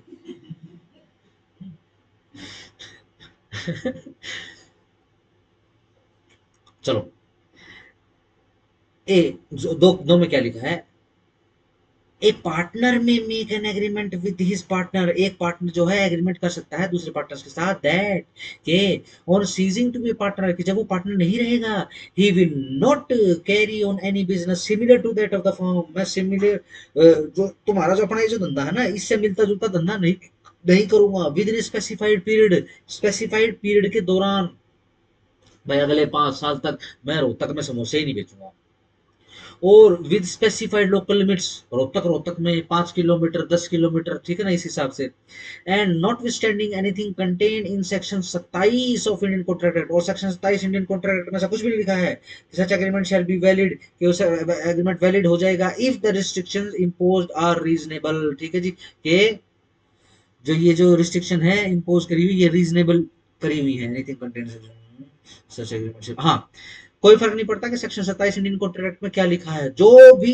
इस एग्रीमेंट में जो 36 के 2 के अंदर एग्रीमेंट कर रहे हैं, ठीक है जी, वैलिड रहेगा वो।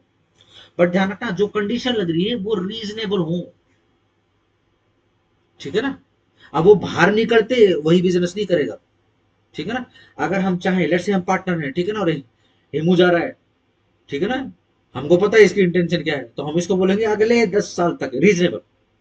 ठीक है ना। अगर 10 साल इस केस के अंदर रीजनेबल है तो, ठीक है ना, वरना 5 साल 6 साल जितना भी, ठीक है ना, समोसे के आसपास भी नजर नहीं आना।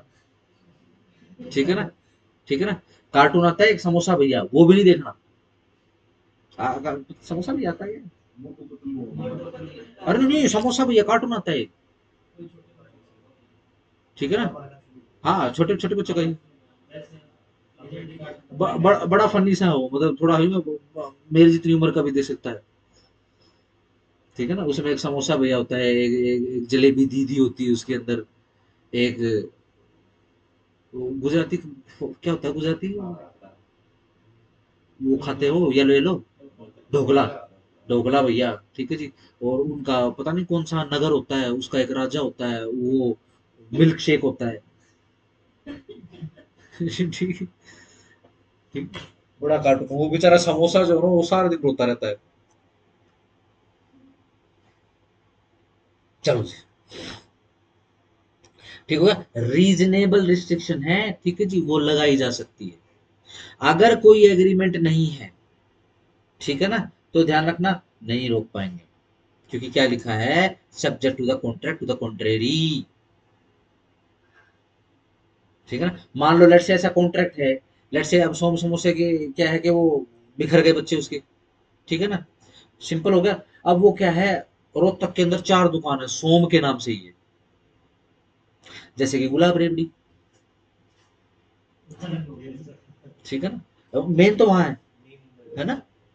और ऐसे जैसे बुरू, ठीक है ना, डी पार्क पे भी आ गए, ठीक है भाई साहब, मुंह तोड़ गोलगप्पे हो गए उसके ना, पहले ठीक था। चलो, ऐसी सी बातें मत करो, चलो आओ set. Right of outgoing partner in certain cases to share subsequent profit, शाबाश, अंडरलाइन करो, बॉक्स करो, सबसीक्वेंट प्रॉफिट्स, बाद में होने वाले प्रॉफिट्स। और किस किस पार्टनर का राइट बता रहे हैं, आउट गोइंग पार्टनर का राइट बता रहे हैं। Where any member of a firm has died or otherwise cease to be partner, खत्म हो गए हों या फिर otherwise cease to be partner हो गए हों, and the surviving or continuing partner carrying on the business, ठीक है ना, और बचे हुए पार्टनर क्या है, कैरी ऑन करते हैं बिजनेस को।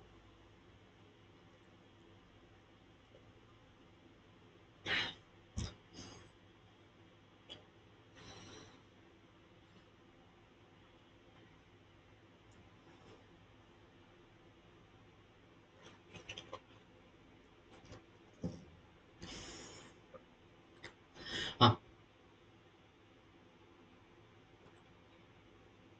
हाँ हाँ हाँ हाँ हाँ हाँ हाँ हाँ हाँ, with the property of the firm without any final settlement, yes.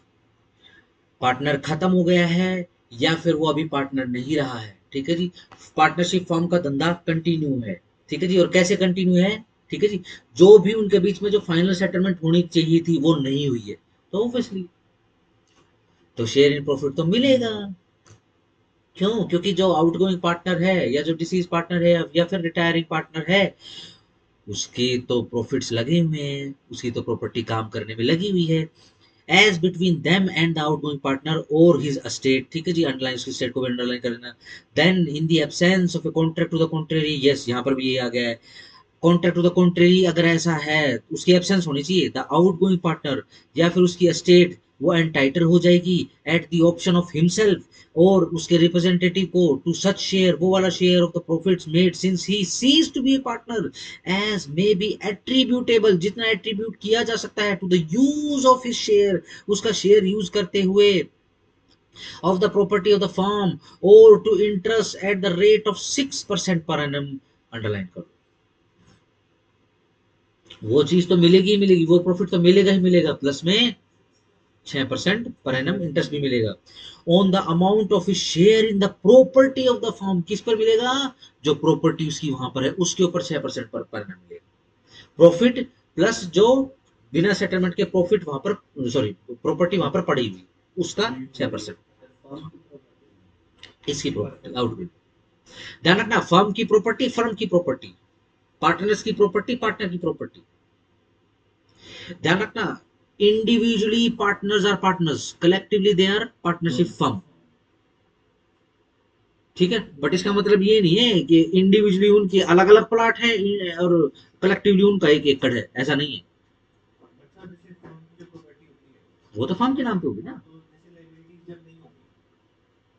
अगर कम लाइबिलिटी होती है, फर्म डिसॉल्व होती है, तो पार्टनरशिप बड़ी कुछ नहीं। अगर प्रॉपर्टी बची तो बटेगी, Yes, अगर बचती है। ठीक है ना।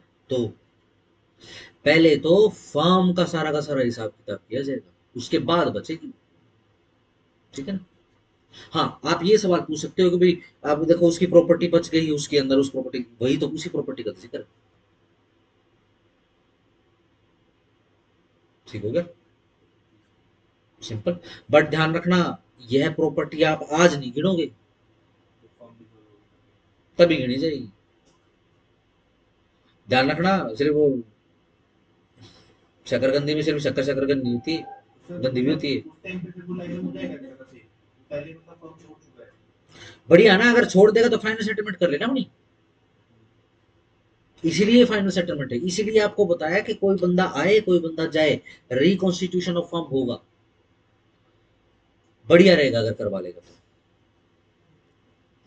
प्रोवाइडेड दैट, जहां पर where by contract between the partners an option is given to the surviving or continuing partner to purchase the interest of the deceased or outgoing partners. Yes, क्या ऑप्शन दे दिया है किसने, आउटगोइंग पार्टनर ने। किनको, जो बचे हुए पार्टनर है उनको, क्या कि भाई तुम मेरा इंटरेस्ट खरीद लो ना फिर, ठीक है ना। And that option is duly exercise, और ये वाला ऑप्शन एक्सरसाइज भी कर दिया गया है। The state of the deceased partner or outgoing partner or state as the case में जो भी केस होगा is not entitled to any further or other share of the profit. बस सिंपल सी बात है। But if any partner assuming to act in exercise of the option does not in all material respect comply with the terms thereof, he is liable to account under the foregoing provision of this section। सीधी simple सी बात, चाहे आप किसी भी प्रकार की property समझ लो, ठीक है ना। वो बाद में जब डिसोल्व होगा, जब बच के प्रॉपर्टी मिलेगी, ठीक है ना, वो वाली प्रॉपर्टी लगा लो, या फिर भाई सीधी सिंपल उसने तो अपनी 1 एकड़ लगाया हुआ है उसके अंदर, ठीक है, वो वाली प्रॉपर्टी लगा लो, पैसा लगाया हुआ भाई उसने, वो वाली प्रॉपर्टी लगा लो। अगर सेटलमेंट नहीं हुई है तो प्रॉफिट में से शेयर दोगे, और क्या दोगे, 6% पर एनम के हिसाब से इंटरेस्ट दोगे, ठीक है ना, उस प्रॉपर्टी के ऊपर, उस पैसे के ऊपर, ठीक है ना। प्रॉपर्टी के ऊपर कैसे इंटरेस्ट दोगे, प्रॉपर्टी की वैल्यू लगाएंगे, भाई 50 करोड़ का 1 एकड़ है, ठीक है ना, 6% के हिसाब से उसको इंटरेस्ट सालाना जाएगा, ठीक हो गया, सिंपल। चलो जी, आगे आ जाओ।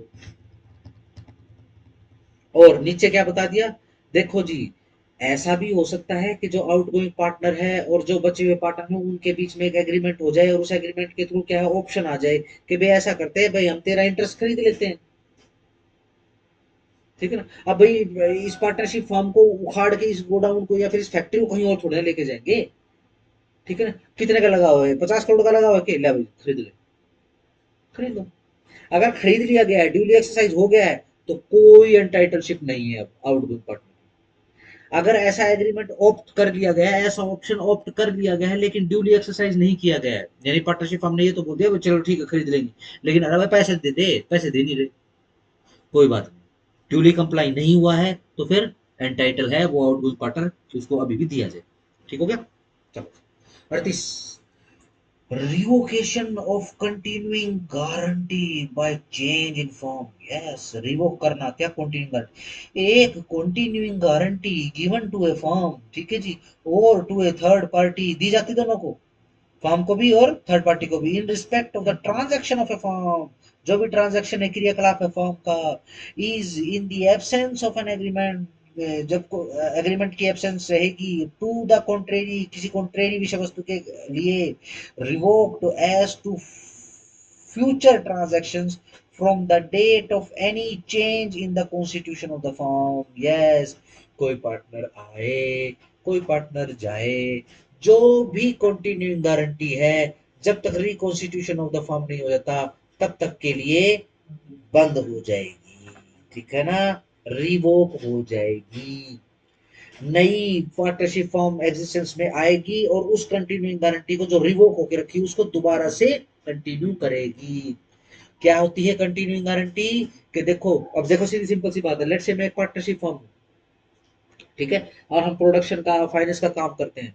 लेट्स से आप लोग मार्केट के अंदर बैठे हो, आपको पैसा प्रोवाइड करने वाले लोग, आपको मेरे पर विश्वास ही नहीं होगा तो मेरे को क्यों पैसा दोगे, ठीक है ना। तो एक गारंटी होनी चाहिए, वो गारंटी कैसी, कंटिन्यूइंग नेचर की होनी चाहिए, चाहिए, ठीक है ना भाई, इस पार्टनरशिप फर्म में पैसा लगाओ, ये इंटरेस्ट भी बढ़िया देता है, अच्छा फिर इसकी गारंटी ये जाएगा नहीं, ये रोहतक का बिल्कुल लोकल बंदा है,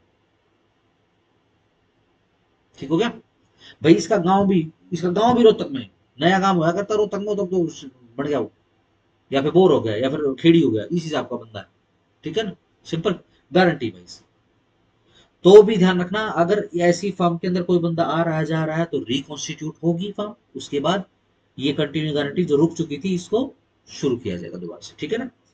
चलो, हाँ जी, 31 इंट्रोड्यूस कर रहे हैं, 32 में रिटायर हो गया है, 33 में एक्सपेल हो गया है, 34 में इंसॉल्वेंट हो गया है, 35 में मर गया है, ठीक है। 36 के अंदर सेक्शन 27 इंडियन कॉन्ट्रैक्ट एक्ट के हिसाब से याद रखना, ठीक है ना, या फिर 36 को याद रखो, 36 का आंकड़ा हो जाएगा जो पार्टनर जाएगा छोड़कर, ठीक हो गया। 37 के अंदर सिंपल राइट सब्सीक्वेंट राइट है, ठीक है ना। 38 के अंदर रिवोकेशन ऑफ कंटिन्यूइंग गारंटी है, सिंपल है। आओ जरा लगे हाथ, इसको भी कर सकते हैं, आओ dissolution of the form. 39 dissolve कर दिया वैसा फॉर्म को, the dissolution of partnership between all partners of a firm is called the dissolution of the firm. वाह, डिसोल्यूशन ऑफ द फर्म क्या है, dissolution of the firm is the dissolution of the firm, ठीक। Dissolution by agreement, एक firm में B dissolve with the consent of all the partners, underline consent of all the partners, और circle करो in accordance with the contract between the parties. अगर ऐसा contract में लिखा हुआ है, सीधी सिंपल सी बात है, तो कंसेंट की भी आवश्यकता नहीं।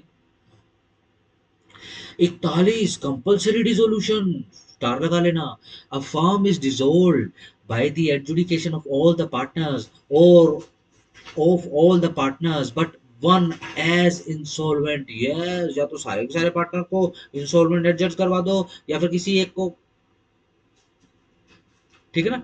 ध्यान रखना, डिसोल्यूशन को जब भी पढ़ोगे आप तो इस तरीके से मत पढ़ना कि डिसोल्यूशन ऑफ द फर्म का मतलब ये है कि फर्म का नामो निशानी ना बचे, ठीक है ना, बट वो वाली फर्म ना हो, इतना काफी है। पहले क्या थी, A B C D firm, ठीक है ना, सिंपल। 41 रिपल्ड है, ओ माय गॉड, सारा ए, चलो yes, हाँ, यस यस यस,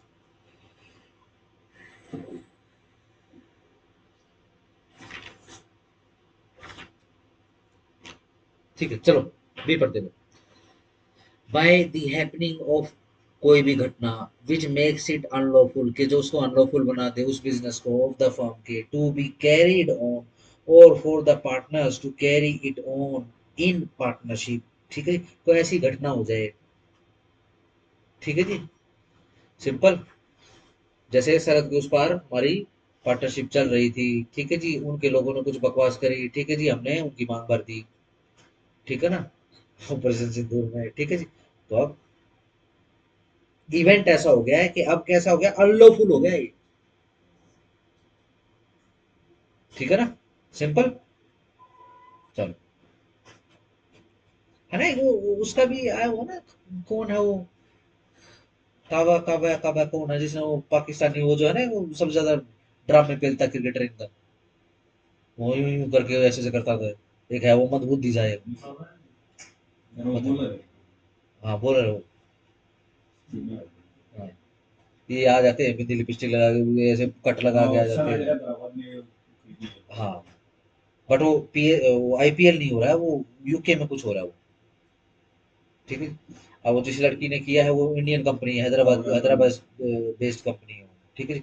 अब उसने ज्ञान फैलना शुरू कर दिया, नहीं ये तो पॉलिटिकल है, ये है वो है, लोगों ने बॉयकॉट शुरू कर दिया, उसके बाद 24 घंटे में लगे, समझ में आ गया, ठीक है जी, उसको निकाल दिया ना शायद उसको, शायद उसको निकाल दिया,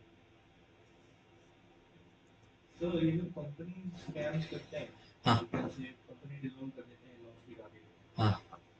तो उस टाइम पे पर्सनली लाइफ तो हो ही जाते हैं एक तरह से, जो इन्वेस्टर्स को देना होता कंपनी है। पार्टनरशिप फर्म है कि नहीं ये देखोगे आप, हम सिर्फ पार्टनरशिप फर्म की बात कर मतलब पार्टनरशिप में नहीं है, दो पार्टनर्स हैं रहे हैं, हाँ ठीक है, और वो डिसोल्व कर देते हैं, हाँ तो ये उनके नाम पे कोई प्रॉपर्टी रखते हैं नहीं personally। फिर कंपनी कैसे बनेगी? उसमें तो नहीं, कैपिटल मतलब लगानी थोड़ा ऊपर पड़ेगी। है, थोड़ा ऊपर है एक तरह से कंपनी के नाम पे नहीं रखी हुई समझे? है। सिर्फ कंपनी बनानी बनानी लगता है, उसमें कैपिटल भी दिखानी पड़ती है, उसमें एसेट भी दिखानी पड़ती है, सब कुछ दिखाना पड़ता है उसमें। ठीक है ना? ये तो ठीक ऐसा हो जाएगा कि यहाँ से एक बंदा पासपोर्ट बना के गया, वहां जाके गायब हो गया, कोई बात नहीं, निकाल लेंगे उसको, पता लग जाएगा। नहीं मतलब ठीक है ना? जैसे कि प्रॉफिट तो आ रहा है, पर जो कंपनी के एक्सपेंसेस है वो ज्यादा है ऑलरेडी, ये भी तो सीधा काउंट सीधा करेगा। Simple installment declare, company installment होती है, डिक्लेयर हाँ होती है, फिर कंपनी इंस्टॉलमेंट डिक्लेयर होगी। पार्टनर्स इंस्टॉलमेंट डिक्लेयर है नहीं है, उस बात का कोई फर्क नहीं पड़ता। ठीक है ना? पार्टनर्स बहुत अमीर हो, कल एक बहुत महान लीडर बोल रहा था हमारी पार्टी बहुत गरीब है, लेकिन इसके लीडर सबसे अमीर है।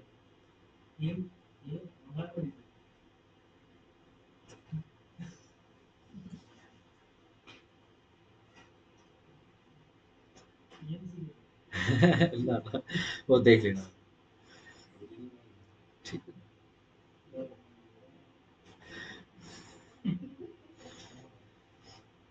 ठीक है ना? he says कि इस पार्टी का डिजाइन ऐसा हुआ है। ठीक है ना? जिस आदमी ने पार्टी डिजाइन करी थी, जिसने कॉन्स्टिट्यूशन लिखा था इस पार्टी का, उसने गरीब भी, he was presumed to be the beggar in the political world. ठीक है ना? बट जो असली बट जो असली फॉर्मेशन करने वाला बंदा था, ठीक है जी, जिस इंस्टीट्यूशन में वो पढ़ते थे, ठीक है जी, माननीय, उसमें 5 गेट थे। जिस यूनिवर्सिटी में पढ़ते थे, विदेशी यूनिवर्सिटी में फॉर्म करने वाले उस पार्टी को, ठीक है जी, जिनका सिगार बाहर से आता था, ठीक है जी, उस यूनिवर्सिटी में 5 गेट थे। पांचों के पांचों गेट के बाहर लग्जरी गाड़ी लगी होती थी कि आज पता नहीं साहब कहाँ से आएंगे, आज संजू बाबा पता नहीं कहाँ से निकलेगा। ऑक्सफोर्ड, I don't know, चलो जो भी है, उसको बोल रहा है, पर अब फिर क्या चाह रहा है भाई साहब? चलो जो भी। हाँ। Oh, provided that where more than one separate adventure or undertaking is carried on, जहां पर एक से ज्यादा एडवेंचर और अंडरटेकिंग कैरिड ऑन चलाई जा रही हो किसी फॉर्म के द्वारा, the illegality of one or more shall not of itself cause the dissolution of the form. एक पार्ट, कुछ लोग पार्टनर्स बन गए आपस में, ठीक है ना, हम जैसे पार्टनर्स बन गए, हम क्या है, हम पढ़ाने का भी काम करते हैं भाई साहब, हम समोसे भी बना रहे हैं, हम पिज्जा भी बना रहे हैं, हम होटल भी चला रहे हैं, हम हॉस्टल भी चला रहे हैं, ठीक है ना, हम टूर एंड ट्रैवल भी चला रहे हैं, ठीक है, हम पासपोर्ट एक्सेट्रा भी चला रहे हैं, बहुत सारे ये अंडरटेकिंग्स और एडवेंचर्स हम कर रहे हैं। लेट्स से हमारे एक से दो या दो से तीन जो है एडवेंचर वो इलीगल हो गए, बाकी बचे हुए एडवेंचर्स हमारे लीगल हैं, तो एक दो के इलीगल डिक्लेयर होने से सारी की सारी पार्टनरशिप डिसोल्व नहीं करने की आवश्यकता, सिर्फ वो एडवेंचर इलीगल हो जाएंगे, उनको बंद कर दो बस। हाँ। पार्शियल ब्रीच, पार्शियल ब्रीच, ठीक है, कोई बात। आओ 42, dissolution on the happening of certain contingency. अब अगेन 42, ध्यान रखना 41 क्या है, इवेंट्स हैं, ठीक है ना, 42 क्या है, सॉरी 41 क्या है, इवेंट्स है, 42 क्या है, contingency. Subject to the contract between the partners a firm is dissolved if constituted for a fixed term by the expiry of that term, contingency हो गई है। If constituted to carry out one or more adventures or undertaking by completion thereof, ठीक है ना, by death of a partner, yes, contingency होगी ये भी। देखो दो ही पार्टनर हो और एक पार्टनर की डेथ हो जाए, बताओ क्या पार्टनरशिप कंटिन्यू हो जाएगी? इसमें तो कोई चांस ही नहीं। By the adjudication of a partner as an installment, ध्यान रखना इंस्टॉलमेंट का भी एक तरीके से लीगल डेथ के जैसे ही, लीगल कॉर्पोरेट डेथ, ठीक है ना, है ना, अगर उसके पास पैसा नहीं, तो ध्यान रखना चाहे पार्टनरशिप हो चाहे कंपनी हो, नहीं फॉर्म नहीं कर पाएगा। पार्टनरशिप तो चलो ठीक है, कोई बात नहीं, रजिस्टर नहीं कराएगा, कोई बात नहीं, चल जाएगा, बट कंपनी नहीं, कंपनी में तो असेट कैपिटल दिखाना पड़ता है। हाँ जी 43 dissolution by notice of partnership at will 43 partnership at will जहां पर पार्टनरशिप इज एट विल है the firm may be dissolved by any partner giving notice in writing underline giving notice in writing to all other partners of his intention to dissolve the firm. Yes, the firm is dissolved as from the date mentioned in the notice as the date of dissolution, or if no date is so mentioned as from the date of communication of the notice. ये सवाल है, ध्यान रखना, दो के सामने star लगा लेना। अगर नोटिस के अंदर डेट लिखी हुई है तो उस डेट से डिसोल्यूशन मान लिया जाएगा, अगर उस नोटिस के अंदर कोई डेट नहीं लिखी है तो फिर कौन सी डेट से, date of communication of notice मान लिया जाएगा। ठीक होगा। 44 डिसोल्यूशन बाय द कोर्ट, इसमें भी कुछ हटाया हो क्या? चलो इसमें से कुछ नहीं हटा हुआ, बड़े ध्यान से और फटाफट फटाफट कर लेते हैं। ठीक है जी, इसके बाद चक चक चक चक चक चक फटाफट फटाफट निपटाओ, 15 मिनट में निपट जाएगा। 55 तक आज इसको निपटा देते हैं, कल 1 घंटे में कंप्लीट हो जाएगा। ठीक है ना, और अपने अपने क्वेरीज वगैरह ले आना। ठीक है ना, सारे के सारे सोल्व आउट कर लो। ठीक है ना, सही, याद कर लो इसको, बहुत अच्छे से याद होगा। पार्टनरशिप अगर जिस बच्चे को याद हो जाएगी तो कॉन्फिडेंस बहुत बढ़ जाएगा। ठीक है ना, ये ध्यान रखना, मार्केट में जाओगे जब, एकेडमिक्स में जाओगे तो सारे ऐसे ही मिलेंगे, आपको कम से कम एज पे दिखना चाहिए सबसे। ठीक है ना, कि ये यार ये हमसे लेवल इसका थोड़ा सा ऊपर।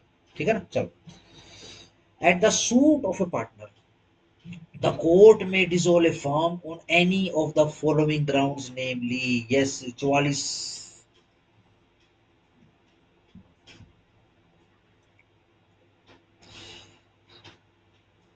नेमली के एक partner has become unsound mind, एक पार्टनर जो है अनसाउंड माइंड हो गया। हमने डिस्कस कर दिया ना, एक बार फिर दोबारा से डिस्कस कर लेता हूँ। ध्यान रखना, जब आप डिसोल्यूशन ऑफ पार्टनरशिप पढ़ोगे तो ये कभी भी मत समझना कि डिसोल्यूशन का मतलब बस कण कण में बिखर चुकी है पार्टनरशिप, नहीं, ऐसा नहीं। जैसे A B C D firm है कोई, डी चला गया, ठीक है ना, तो ये A B C D firm थी, यह डिसोल्व हो गई है। अगर ए बी सी को काम करना है तो अब इनको ए बी सी को रिकॉन्स्टिट्यूट करना पड़ेगा। बट ध्यान रखना, पुरानी वाली पार्टनरशिप डिसोल्व हो चुकी है। ठीक हो गया, तो माइंड में ये मत लेके आना कि यार वो तो काम कर रही है, अब ये काम कैसे कर रही है, जब डिसोल्व होगी तो डिसोल्व, ध्यान रखना वो वाला नाम डिसोल्व हो गया है। इसी कारण से स्पेसिफिक सेक्शंस लिखे हुए हैं कि अगर डिसीज हो जाने के बाद, रिटायर हो जाने के बाद फिर भी फर्म कंटिन्यू रहती है, ठीक है ना, तो अपने को कुछ राइट्स और लायबिलिटीज निभाने पड़ेंगे। ठीक होगा, चलो। क्या है, अनसाउंड माइंड का हो गया है, इन विच उस केस के अंदर द सूट में B brought as well by the next friend of the partner who has become of unsound mind as by any other partner. Yes, या तो दूसरे बाकी बचे हुए पार्टनर सूट ले आएंगे कि देखो जी फलाना पागल हो गया है, ठीक है जी, इसलिए वो पुरानी पार्टनरशिप हम डिसॉल्व कर दो, या फिर जो पार्टनर पागल हो गया है उसका नेक्स्ट फ्रेंड आ जाएगा। ठीक हो गया, दैट, और क्या है, दैट बी पढ़ रहा हूँ, एक partner other than the partner suing has become in any way permanently incapable performing his duties as partner. Yes, otherwise incapable हो गया है, वो अपनी ड्यूटीज परफॉर्म नहीं कर सकता है। ठीक है जी, अनसाउंड माइंड का नहीं हुआ, लेट से एक्सीडेंट हो गया उसका, दैट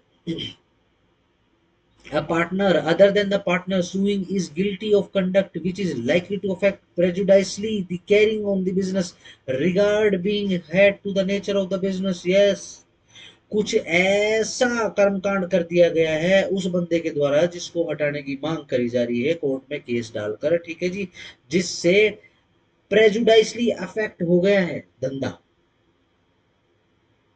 ठीक हो गया, सिंपल। जैसे कि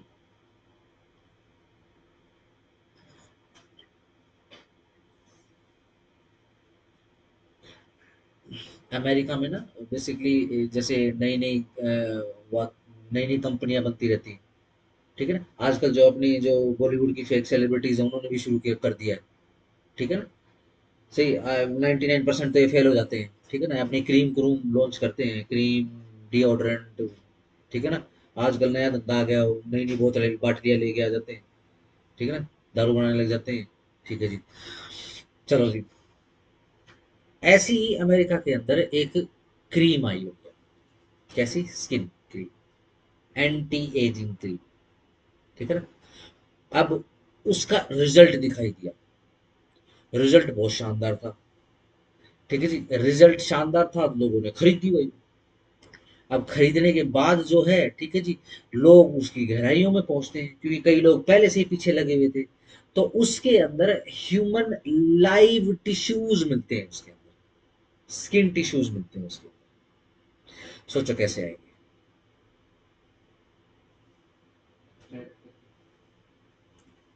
स्किन से ही निकलेगा वो, ठीक होगा। जैसे ही लोगों को पता चला, ठीक है ना, पार्टनरशिप फॉर्म बनी थी कि भाई हम जो है फूल पौधों से, ठीक है ना, आयुर्वेद के तरीकों से, ठीक है ना, आयुर्वेद के तरीकों से हम क्या करेंगे, हम ये एंटी एजिंग क्रीम बनाएंगे, ठीक है ना। अब क्या है, एक आदमी के कारण उसने क्या करा, क्योंकि प्रोडक्शन उसके हाथ में था, वो पहुंचा, ठीक है ना, एक दिन पूरा वो क्रेटिन का डब्बा लेके पहुंचा। ये basically it is called as cretin basically, ठीक है ना। इसको ह्यूमन लाइव टिश्यूज तो कौन बोलेगा, ठीक है ना। तो क्या है, क्रेटिन या प्रोटीन वगैरह बोल देते हैं, या फिर फ्लैश बोल देते हैं कई बार इसको, ठीक है ना। तो क्या है, वो फ्लैश का डब्बा लेके पहुंचता है, ठीक है ना, और वो बोलता है कि चलो ये मिलाओ, ठीक है। देखो प्रेजुडाइसली इफेक्ट हो चुका है उसका, हटा दो उसको, ठीक हो गया। अ, अ, अ, अ, अ, अ, इसके ऊपर मूवी बनी थी, ये जो मैं आपको बता रहा हूँ, ये स्टोरी है, ये रियल स्टोरी, इसके ऊपर मूवी बनी थी।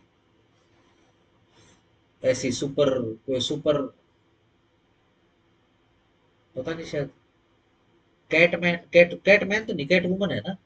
हाँ वो मूवी बनी है शायद वही है। हाँ शायद वही है। चलो जो भी है देख लेना। चलो चलो चलो, सी हो गया, चलो डी। दैट के पार्टनर जो है, other than the partner suing, जो पार्टनर सु कर रहा है उसके अलावा, wilfully or persistently commits breach of the agreement relating to the management of the affairs of the firm or the conduct of his business, or otherwise so conducts himself in matter relating to the business that it is not reasonably practicable for the other partners to carry on the business in partnership with him। बिल्कुल सही बात है जी। Let's say A B C D, ठीक है ना, चार partner हैं, उसमें से कोई एक पार्टनर ऐसा है जिसका भाई साहब बिहेवियर बहुत ही खराब है, बहुत ही खराब है, उसके साथ काम करना पॉसिबल नहीं है, ठीक है जी, सिंपल हो गया।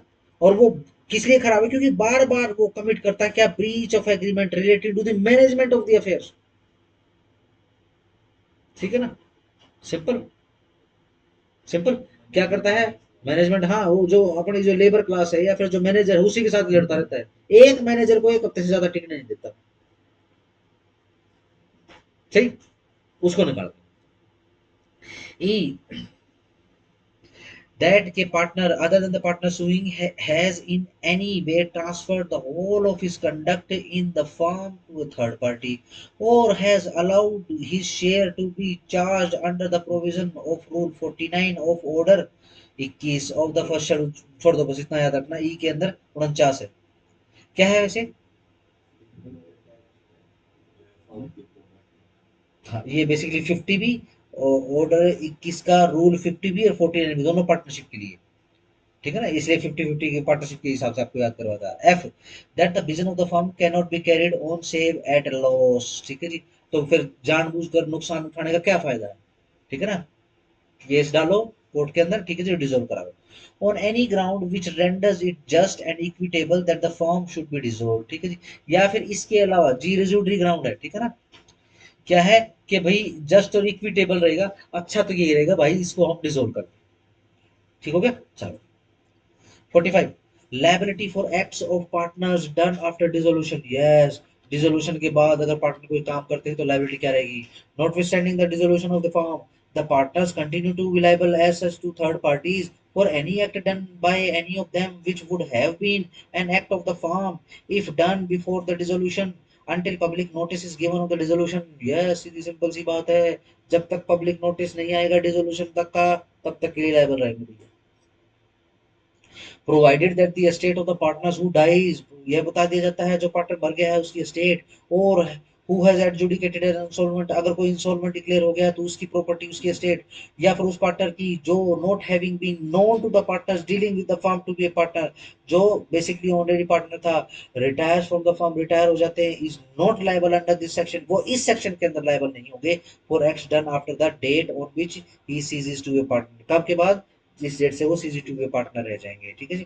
Notice under subsection 1 may be given by any partner, जो सबसेक्शन 1 का जो नोटिस है किसी भी पार्टनर के द्वारा, सेक्शन सबसेक्शन 1 में कौन सा नोटिस है, पब्लिक नोटिस है, किसी भी पार्टनर के द्वारा कलेक्टिवली या फिर इंडिविजुअली दिया जा सकता है। Right of partners to have business wound up after dissolution, बिल्कुल सही बात है जी। डिसोल्व हो गई है फर्म, तो फिर क्या करोगे, वाइंड अप करवाओगे, पढ़ोगे, फटाफट पढ़ो। On the dissolution of the firm, every partner or his representative is entitled as against all the other partner or their representative to have the property of the firm applied in payment of the debts and liabilities of the firm, and to have the surplus distributed among the partners or their representative according to their rights। सीधी simple सी बात है, ठीक है ना। कोई बात नहीं, जो बाकी बचे हुए पार्टनर है वो अपना रिकॉन्स्टिट्यूट कर देंगे और अपनी चला लेंगे फॉर्म, अपने को कोई टेंशन नहीं है, ठीक है ना। लेकिन हम तो अपना लेके निकलेंगे, कैसे निकलेगा, बाइंडिंग अप की प्रोसेस चला। Continuing authority of partners for purposes of winding up, अब कंटिन्यूइंग अथॉरिटी बता रहे हैं किसकी, पार्टनर्स की। चलो, डिसोल्यूशन के बाद of a partner of a firm, the authority of each partner to bind the firm and the other mutual rights and obligation of the partners continue, underline continue रहेंगे, notwithstanding the dissolution, कोई फर्क नहीं पड़ता है कि dissolution हो गया है, सो फार एज, कहां तक, जहां तक जरूरी है, necessary to wind up the affairs, affairs को वाइंड अप करने के लिए, बिल्कुल। अगर एक दूसरे के लिए बाउंड नहीं करोगे, मान लो अगर लाइबिलिटी ज्यादा बढ़ेगी तो चार तो बंदे भाग जाएंगे, एक फंस जाएगा, पैसे देगा फिर वो। The affairs of the firm and to complete transaction begun but unfinished at the time of the dissolution but not otherwise, ठीक है ना, इसके अलावा नहीं। Provided that the firm is in no case bound by the acts of the partners who has been adjudicated insolvent, अगर कोई partner insolvent adjudicate हो गया है, उसके किसी एक्ट से फर्म बाउंड नहीं होगी, but this provision does not affect the liability of any person who has after the adjudication represented himself, yes, लिख लो सेक्शन 28। इंसॉल्वेंट डिक्लेयर हो गया है, उसके बावजूद भी जानबूझकर रिप्रेजेंट कर रहा है, तो होल्डिंग आउट में तो फंसेगा, यहाँ नहीं फंसेगा तो होल्डिंग आउट में फंसेगा, ठीक है ना, प्रोविजन में लगा लेना 28 लिख लेना। 48, mode of settlement of accounts between partners, बिल्कुल सही बात है जी, बहुत सिंपल है। In settling the accounts of the firm after dissolution the following rule shall be followed, losses including deficiencies है।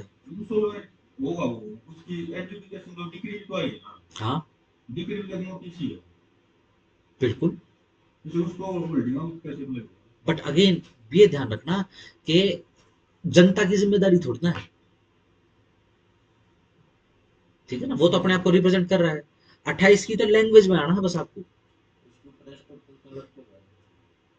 ठीक है ना, ये इसी कारण से उसी के ऊपर है ना, ये जनता के ऊपर जिम्मेदारी नहीं है, या फिर क्रेडिटर के ऊपर जिम्मेदारी नहीं है, ये जिम्मेदारी उसके ऊपर है जो रिप्रेजेंट कर रहा है, ऐसा रिप्रेजेंटेशन होने दे,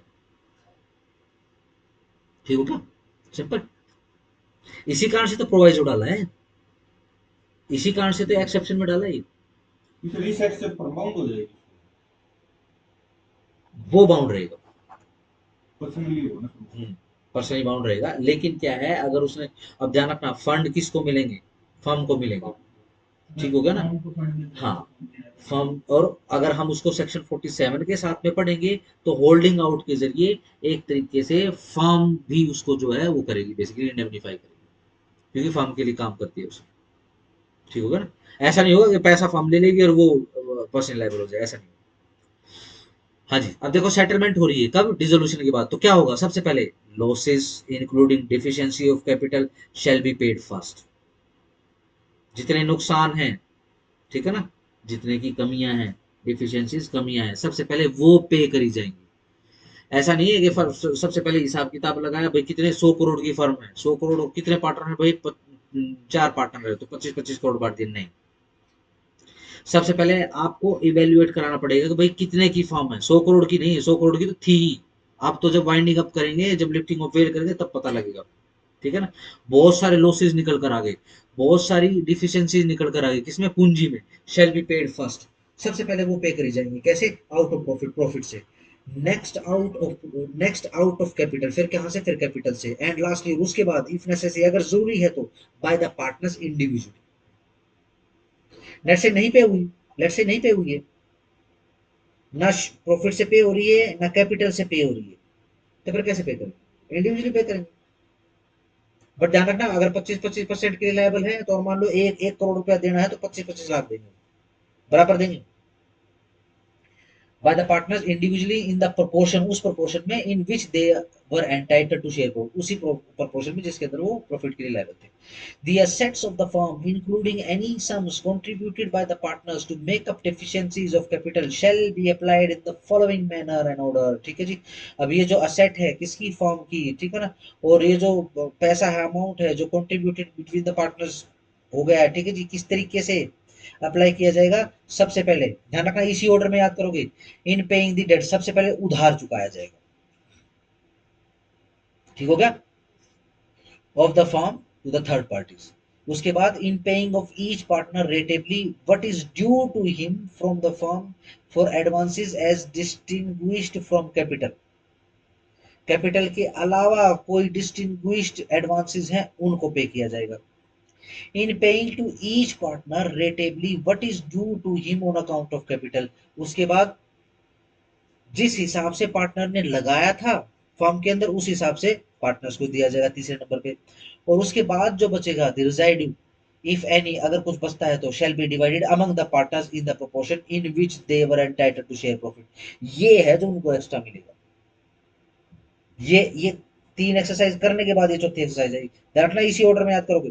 सबसे पहले आप उधार चुकाओ, ध्यान रखना, ये चाहे आप हिंदू सक्सेशन एक्ट में जाओ, ठीक है जी, कॉन्ट्रैक्ट एक्ट के थ्रू देखो उसमें भी लिखा है, ठीक है जी, या फिर इधर आ जाओ।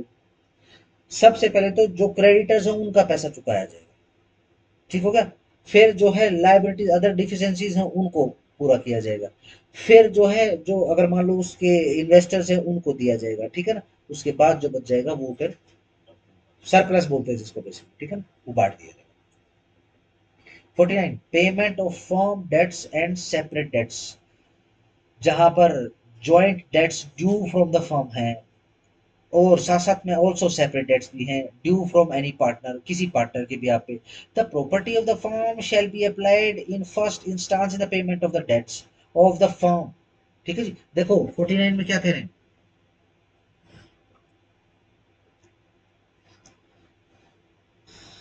देखो फर्म और पार्टनर्स, क्या फर्म लोन ले सकती है, ले सकती है अपने नाम पे। क्या पार्टनर्स लोन ले सकते हैं फर्म के नाम पे,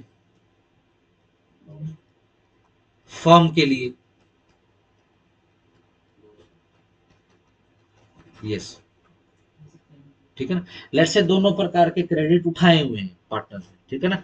तो सबसे पहले क्या है, जो डेट्स ऑन फर्म है सबसे पहले वो चुकाए जाएंगे, ठीक है ना, बस इतना काफी। 50 personal profits earn after dissolution, yes, करना है, चलो कर लेते हैं। इसमें गुडविल का जिक्र, subject to the contract between the partner, again इसमें भी सब्जेक्ट आ गया, कंडीशन आ गई कॉन्ट्रैक्ट की। The provisions of close A of section 16 shall apply. Section 16 में क्या था, पर्सनल प्रॉफिट्स, ठीक है ना। सेक्शन 16 का जो ए है, shall apply to the transaction in any surviving partner or by the representatives of the deceased partner undertaken after the firm is dissolved on account, यानी 16 ए वाली ड्यूटी जो है वो अप्लाई हो जाएगी। प्रोवाइडेड दैट, परंतु यह बता दिया जाता है, दैट वेयर एनी पार्टनर या फिर उसका representative has bought the goodwill, उसने खरीद ली है फर्म से goodwill, nothing in this section shall affect his right to use the firm. तो कोई बात नहीं, फिर वो खुलेआम फर्म का नाम यूज कर सकता है, क्यों, क्योंकि उसने गुडविल खरीद ली, उसने ट्रेड नेम ट्रेडमार्क खरीद लिया। अब जो भी करें, ठीक है ना। अब मान लो कोई सोम समोसे का ट्रेडमार्क खरीद ले, गुडविल खरीद ले, अब वो सोम समोसे बनाए चाहे सोम रस बनाए, अपने को क्या। चलो 51 return of premium on pre mature dissolution, ठीक है जी, बिल्कुल सही बात है। इसको सिर्फ हेडिंग से भी पढ़ दोगे तो भी ठीक हो जाएगा, बट आओ फिर भी पढ़ लेते हैं। जहां पर पठ टाइप तो हो गया, इसको बंद करना पड़ेगा। चलो देखो 56, 56 के बाद तो कुछ भी नहीं है। रजिस्ट्रेशन कब हुआ है? रजिस्ट्रेशन हाँ एक बार 56 के बाद निशान लगा लो जो आपको कल पढ़ के आने, ये इसी से लगा लो। 51 52 बस रीड कर लेना, ओनली रीडिंग कर लो। बता दूं, पहले एक बार निशान लगा लो। 53 54 55 तक तो सारे पढ़ने हैं अपने को। 56 57 पे लगाओ निशान। 58, यस 59,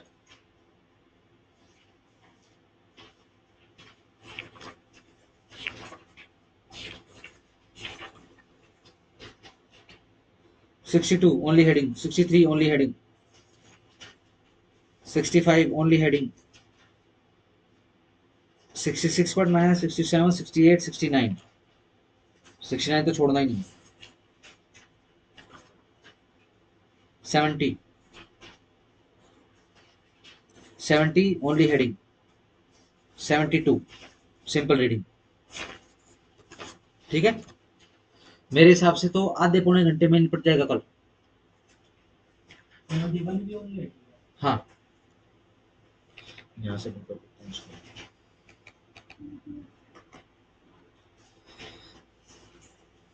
ठीक है, या फिर आज ही करा दूं? ये बंद करना पड़ेगा, 2 घंटे के बाद इसकी हो जाती है। हाँ कल आओ 9:30 बजे, ठीक है ना। अच्छे से जो भी मेरठ की क्वेरी है उसको लेके आओ, कल इसको निपटाते हैं। जो भी होमवर्क लेके आओगे पेंडिंग है उसको चेक कर लेते हैं, ठीक है ना। और सारा का सारा रिवाइज कर लेते हैं इसको, ठीक है ना। चलो आज होमवर्क तो नहीं दिया ना कुछ?